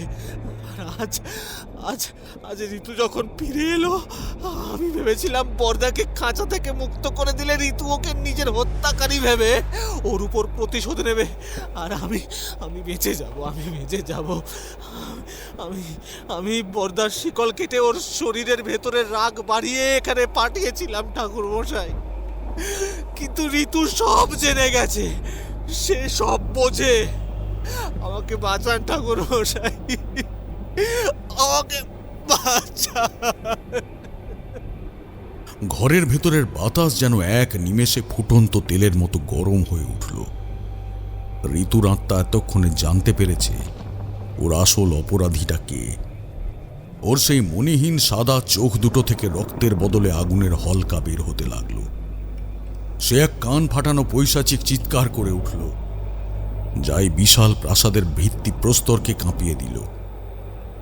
রণেন্দ্র রায়, যে এতক্ষণ ওর পৈশাচিক উন্মাদনায় ছটফট করছিল, সেও বুঝতে পারল যে ওর নিজের ভাই ওকে একটা পশুর মতো ব্যবহার করেছে, ওর ঘাড়ে নিজের পাপের বোঝা চাপিয়ে দিয়েছে। সে ওর সেই ভাঙা লোহার শিকলটা চাবুকের মতো বাতাসে ঘুরিয়ে সোজা রণজয়ের দিকে ছুঁড়ে মারল। কিন্তু তার আগেই ঋতুর আত্মা এক তীব্র ঝড়ের গতিতে রণজয়ের গায়ের ওপরে এসে পড়ল। রণেন্দ্র ওর সেই 6 আঙুলের থাবা বাড়িয়ে ঋতুর কুয়াশাময় মূর্তির ওপরে ঝাঁপিয়ে পড়ল। ওর ভেতরের পিশাচ শক্তি তখন চরম সীমায়। সে ওর হাতের সেই মোটা লোহার শিকলটা বাতাসে চাবুকের মতো সপাং করে ঘুরিয়ে ঋতুর কুয়াশাময় অবয়বের দিকে মারল। কিন্তু আশ্চর্যের বিষয়, লোহার শিকলটা ঋতুর শরীর ভেদ করে সোজা ওপাশের পাথরের দেওয়ালে গিয়ে আঘাত করল। দেওয়ালে 1 ইঞ্চি গভীর ফাটল ধরে গেল, কিন্তু ঋতুর কোনো ক্ষতি হল না। ঋতু এক খিলখিল পৈশাচিক হাসিতে ফেটে পড়ল। সেই হাসির শব্দে আমার কানের পর্দা যেন ফেটে যাওয়ার উপক্রম হলো। সে ওর হাত দুটো সামনের দিকে বাড়িয়ে দিল, আর সাথে সাথেই বারান্দার মেঝে থেকে ধুলো আর রক্ত মিশে এক অলৌকিক তরল শূন্যে ভাসতে শুরু করল। সেই তরল তীরের মতো ছুটে গিয়ে রণেন্দ্রর বিশাল শরীরে বিঁধতে লাগল। প্রতিটা আঘাত লাগার সাথে সাথে রণেন্দ্রর গা থেকে সেই কালো পিচের মতো তরল ছিটকে বেরোচ্ছিল, আর সে ব্যথায় মহিষের মতো গর্জন করে উঠছিল। আমি বুঝলাম, এই যুদ্ধ যদি এইভাবেই চলতে থাকে তবে ঋতুর আত্মা প্রতিশোধের তীব্রতায় এক চিরন্তন অসুরে পরিণত হবে। ওর মুক্তি কোনো দিনও হবে না। আর রণেন্দ্রর ভেতরের পিশাচটাও যদি আজ মুক্ত হয়ে যায় তবে গোটা রঘুনাথগঞ্জ শ্মশান হয়ে যাবে। তান্ত্রিক হিসেবে আমার কাজ কেবল দর্শক হয়ে থাকা নয়, এই মহাজাগতিক বিশৃঙ্খলাকে শান্ত করা। আমি আমার ঝোলা থেকে আমার প্রধান সিদ্ধ নরকপালটা বাম হাতে নিলাম, আর ডান হাতে আমার সিদ্ধ খড়গটা শক্ত করে ধরলাম। বারান্দার মাঝখানে দাঁড়িয়ে আমি আমার গলার সমস্ত জোর এক করে মহাকাল ভৈরবের মূল মন্ত্র উচ্চারণ করলাম। ওং হ্রিং বাং ভৈরবায় নমঃ। আমার কণ্ঠস্বর সেই পৈশাচিক ঝড়কে মুহূর্তের জন্য স্তব্ধ করে দিল। আমি আমার খড়গ দিয়ে মেঝের উপরে একটা বৃত্তাকার দাগ কাটলাম এবং ওর ওপর আমার জপের রুদ্রাক্ষের মালা থেকে 3টে দানা ছিঁড়ে ফেলে দিলাম। সাথে সাথেই মেঝের ওপর একটা সোনার আলোর গণ্ডি তৈরি হলো। আমি চিৎকার করে বললাম, ঋতু, ঋতু শান্ত হও মা। এই নরপিশাচ ওর পাপের শেষ সীমায় পৌঁছে গেছে। ওর বিচার মহাকাল করবেন। তুমি ওর রক্ত ছুঁয়ে নিজের আত্মাকে নরকগামী করো না মা। আর রণেন্দ্র রায়, তোর এই পৈশাচিক শরীরের শেষ সময় এসে গেছে। রণেন্দ্র আমার দিকে ওর সেই 6 আঙুলের হাত উঁচিয়ে তেড়ে এলো। সে ওর লোহার শিকলটা নিয়ে আমার দিকে ঝাঁপিয়ে পড়ল, কিন্তু সে আমার তৈরি সেই মন্ত্রপুত গণ্ডির গায়ে স্পর্শ করতেই এক অলৌকিক বজ্রপাতের মতো শব্দ হলো, দুম করে। এক নীলচে আগুনের ঝিলিক রণেন্দ্রকে 10 হাত দূরে ছিটকে ফেলে দিল। ওর শরীরের অর্ধেক চামড়া সেই তান্ত্রিক আগুনে পুড়ে ছাই হয়ে গেল। রণেন্দ্র মেঝের ওপরে পড়ে যন্ত্রণায় ছটফট করছিল। ওর সেই 6 আঙুলের ডান হাতটা পুড়ে কালো কাঠ হয়ে গেছে। ঠিক তখনই ঋতুর সেই কুয়াশাময় মূর্তি ধীর পায়ে রণেন্দ্রর দিকে এগোতে লাগলো। ওর পা মাটিতে ঠেকছিল না। সে ওর ফ্যাকাশে লম্বা নখওয়ালা হাতটা রণেন্দ্রর বুকের ওপরে রাখল। আমি দেখলাম রণেন্দ্রর শরীর থেকে ওর সেই আসরিক আত্মাটা ধীরে ধীরে টেনে বের করছে ঋতু। রণেন্দ্রর জ্যান্ত চোখ দুটো আস্তে আস্তে স্থির হয়ে গেল। ওর মুখটা হাঁ হয়ে রইল, আর ওর শরীরটা একটা জড় বস্তুর মতো মেঝের ওপরে নিথর হয়ে পড়ে রইল। রঘুনাথগঞ্জের সেই 6 আঙুলের অভিশাপ, সেই আসল নরপিশাচ রণেন্দ্র রায়ের ইহলীলা চিরকালের জন্য সাঙ্গ হল। এবারে বাকি রইল আসল খলনায়ক ছোটবাবু রণজয় রায়। সে তখন সেই সোনার গণ্ডির বাইরে মেঝের ওপরে হামাগুড়ি দিয়ে পালাবার চেষ্টা করছিল, কিন্তু ঋতুর আত্মা ওর সামনে গিয়ে দাঁড়ালো। ওর পা মাটিতে ঠেকছিল না, সে বাতাসে ভাসছিল। না মা, মা আর নয়, মা আর নয়। আমি ঋতুর সামনে গিয়ে দাঁড়ালাম। আমার হাতের খড়গটা আমি ওর আর রণজয়ের মাঝখানে রাখলাম। মা, রণজয় ওর নিজের মুখে ওর পাপের কথা স্বীকার করেছে, কিন্তু তুমি যদি আজ ওকেও নিজের হাতে মেরে ফেলো তবে তোমার আর এই রায় বংশের পিশাচদের মধ্যে কোনো তফাৎ থাকবে না মা। হরিশ লাঠিয়ালের নিষ্পাপ মেয়ে ঋতুকে আমি এক পিশাচী হিসেবে এই পৃথিবী ছেড়ে যেতে দেব না। কিন্তু ঋতু আমার দিকে ওর সেই মুখটা ঘোরালো। ওর চোখ দিয়ে তখনও টপ টপ করে রক্ত ঝরছিল। ওর গলার আওয়াজটা এতক্ষণে এক পরম যন্ত্রণার আর্তনাদে পরিণত হলো। ঠাকুর মশাই, আপনি তান্ত্রিক ঠাকুর মশাই, আপনি অধর্মের বিনাশ করেন। এই পিশাচটা আমার ইজ্জত লুটেছে, আমার বাবাকে লাঠিয়াল থেকে অসহায় ভিখারি বানিয়েছে, আর নিজের দাদাকে পাগল সাজিয়ে খাঁচায় পুরে রেখেছে। ওর বেঁচে থাকার কোনো অধিকার নেই ঠাকুর মশাই। ওর রক্ত আজ রঘুনাথগঞ্জের মাটিকে পবিত্র করবে। আমি বুঝতে পারলাম মহাকালের এই বিচার আমি আটকাতে পারবো না, কারণ প্রকৃতি আর নিয়তি নিজেই আজ এই পাপের অবসান চাইছে। আমি আমার খড়গোটা নামিয়ে নিলাম। ঋতু ওর সেই ফ্যাকাশে লম্বা কালো নখওয়ালা হাত দুটো রণজয়ের বুকের ওপরে রাখল। রণজয় চিৎকার করে উঠলেন,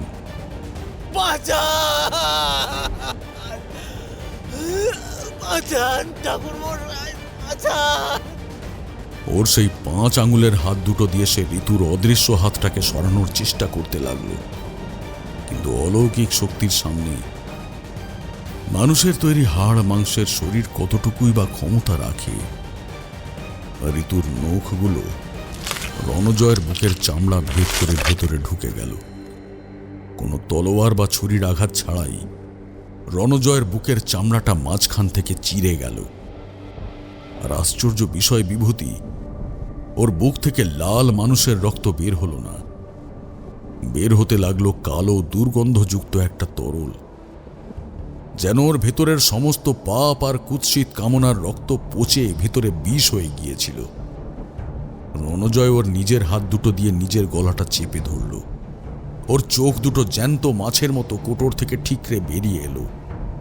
ওর মুখ দিয়ে ফেনা আর কালো রক্ত বের হতে লাগলো।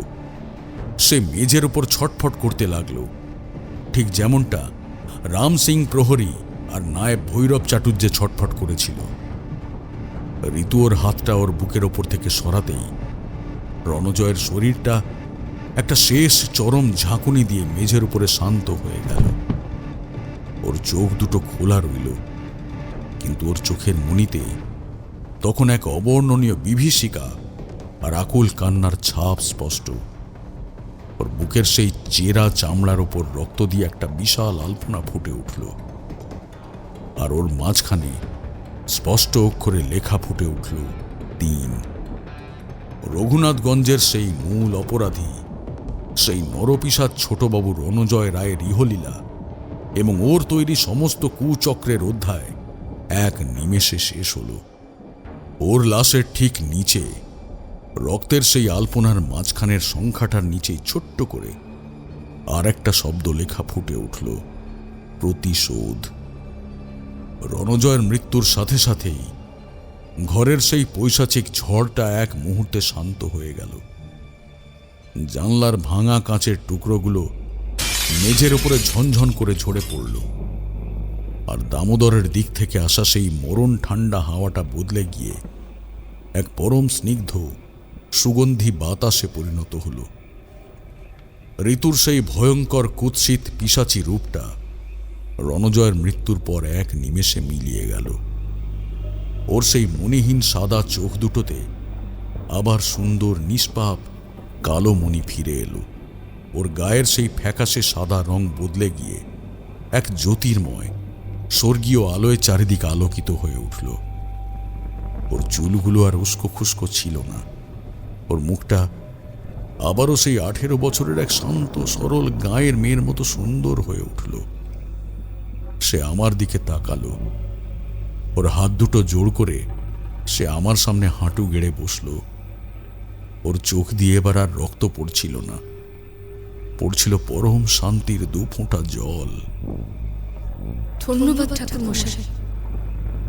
ওর গলার আওয়াজটা এবার আর চেরা বা কর্কশ ছিল না, ওটা ছিল একটা জুঁই ফুলের মতো মিষ্টি সুর। আপনি আমাকে পিশাচী হওয়ার হাত থেকে বাঁচিয়ে দিলেন। আমার ভেতরের সেই আগুন আজ শান্ত হয়েছে। আমার বাবাকে একটু দেখবেন ঠাকুর মশাই। ওর এই দুনিয়ায় আর কেউ রইল না। আমি এবার চললাম। আমি ওর দিকে তাকিয়ে মাথা নাড়লাম। আমার কোমণ্ডলু থেকে পবিত্র গঙ্গার জল আর তারাপীঠের শ্মশানের চিতাভস্য একসাথে মিশিয়ে ওর সেই জ্যোতির্ময় অবয়বের ওপর ছিটিয়ে দিলাম। আমি মনে মনে ওর আত্মার পরম শান্তির জন্য মহাকালীর চরণে প্রার্থনা করলাম। পবিত্র জলের স্পর্শ লাগার সাথে সাথেই ঋতুর সেই স্বর্গীয় মূর্তিটা ধীর গতিতে মিলিয়ে যেতে লাগলো।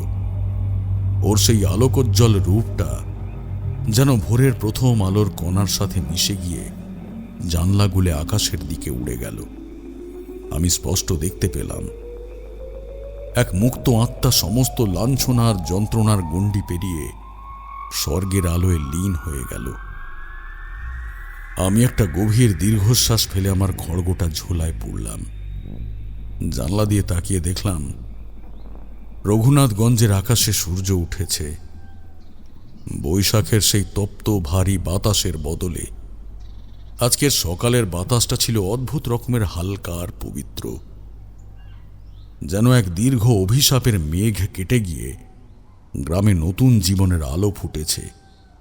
প্রাসাদের বাইরে যখন এলাম বিভূতি, তখন সকালের সোনা রোদ জমিদার বাড়ির চত্বরে এসে পড়েছে।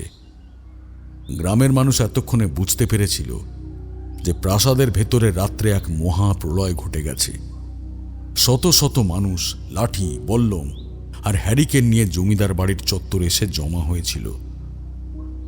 আমি যখন সেই সিংহদুয়ার দিয়ে বাইরে বেরিয়ে এলাম, লোকগুলো ভয় আর শ্রদ্ধায় আমার সামনে এসে ভেঙে পড়ল। ওদের পেছনের ভিড় ঠেলে এগিয়ে এলেন বৃদ্ধ হরিশ লাঠিয়াল। ওর চোখে তখন জল, ওর সারা শরীর কাঁপছিল। ঠাকুর মশাই, আমার ঋতু, আমার মেয়েটা কি? হরিশ ওর কথা শেষ করতে পারলেন না। আমি হরিশের জীর্ণ শুকনো হাত দুটো আমার নিজের হাতের মধ্যে নিলাম। হরিশ, তোমার মেয়ে আর অতৃপ্ত আত্মা বা ডাইনি নয়। সে আজ পরম মুক্তি পেয়েছে। সে স্বর্গের আলোয় ফিরে গেছে। ওর ওপর যে নরপিশাচ অন্যায় করেছিল, সে নিজের মুখে ওর পাপের কথা স্বীকার করে ওর চূড়ান্ত শাস্তি পেয়ে গেছে। এবার তোমার মেয়ে শান্তিতে ঘুমোবে। হরিশ মেঝের ধুলোয় বসে পড়ে হাউমাউ করে কেঁদে উঠলেন, কিন্তু ওর এই কান্না যন্ত্রণার ছিল না। ওটা ছিল একটা দীর্ঘদিনের চেপে থাকা হাহাকার আর অপমানের অবসান।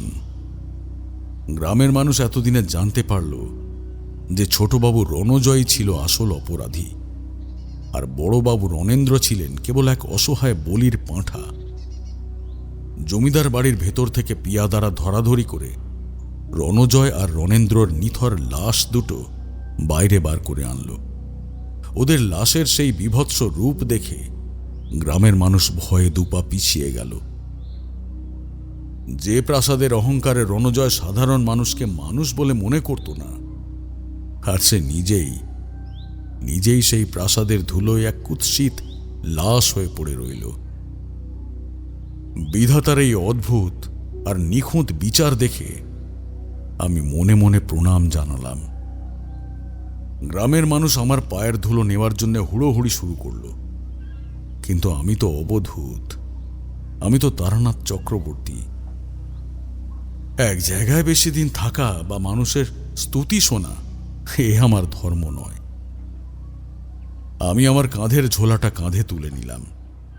হরিশের দিকে তাকিয়ে একটা শেষ মৃদু হাসলাম।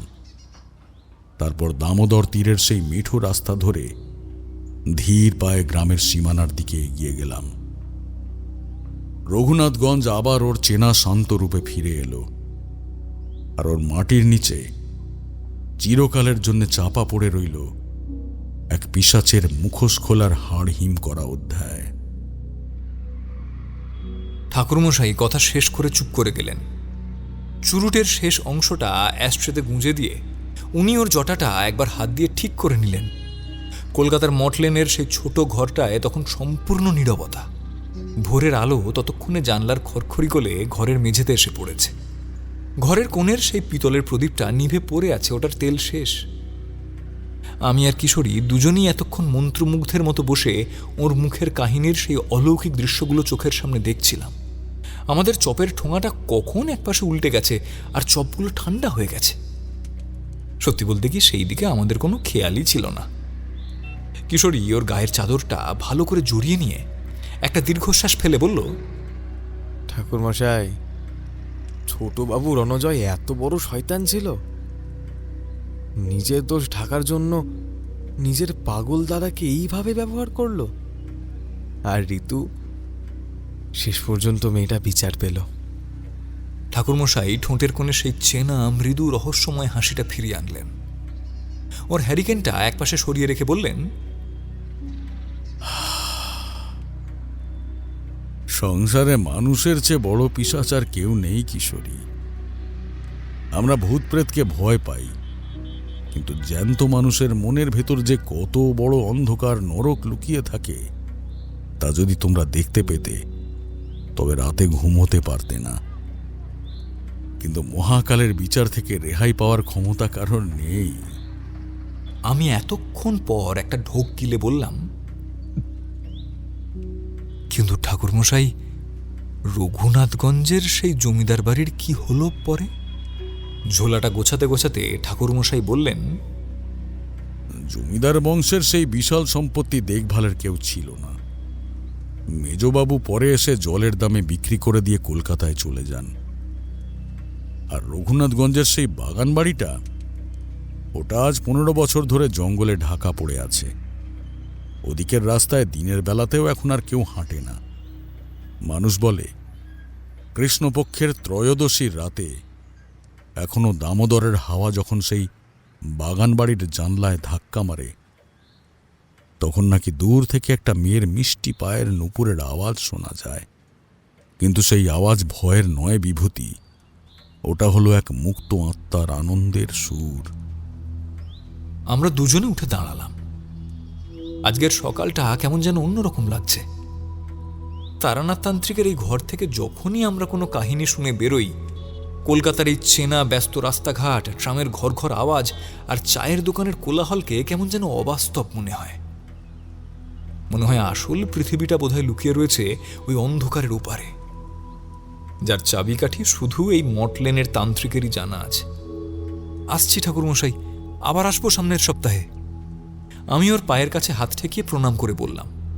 তারানাথ ওর বড় হাতটা আমার মাথার উপর রাখলেন। এসো বাবা, ভালো থেকো।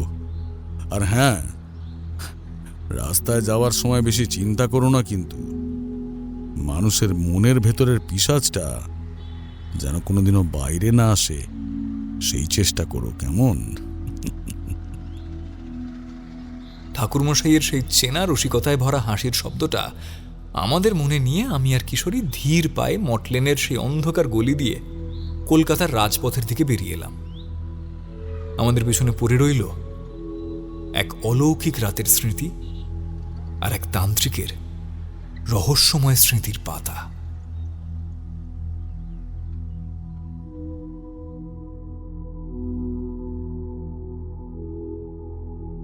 শুনছিলেন রঘুনাথগঞ্জের বিভীষিকা। তারানাথের চরিত্রে ছিলেন অমিত। এছাড়া বিভিন্ন চরিত্রে সায়ম, সৌরভ, বর্ণক, উর্নিশা, সুরজিতা, প্রণীত, সোমা, জ্যোতির্ময়, নিলয়, ঋতম। সমগ্র গল্পের কণ্ঠ সম্পাদনা, ধ্বনি সম্পাদনা এবং আবহ সম্পাদনা করেছে 62 FPS স্টুডিও। গল্প শুনে ভালো লাগলে অবশ্যই আমাদের চ্যানেলটি সাবস্ক্রাইব করে বেল আইকন প্রেস করে রাখবেন। আর গল্প শুনে আপনার কেমন লাগলো, আপনার মূল্যবান মতামত আমাদের কমেন্ট বক্সে জানাতে ভুলবেন না। তাহলে আগামী সপ্তাহে আবারও একটি রোমাঞ্চকর গল্প নিয়ে হাজির হব আমরা। ততক্ষণ পর্যন্ত স্টে টিউনড।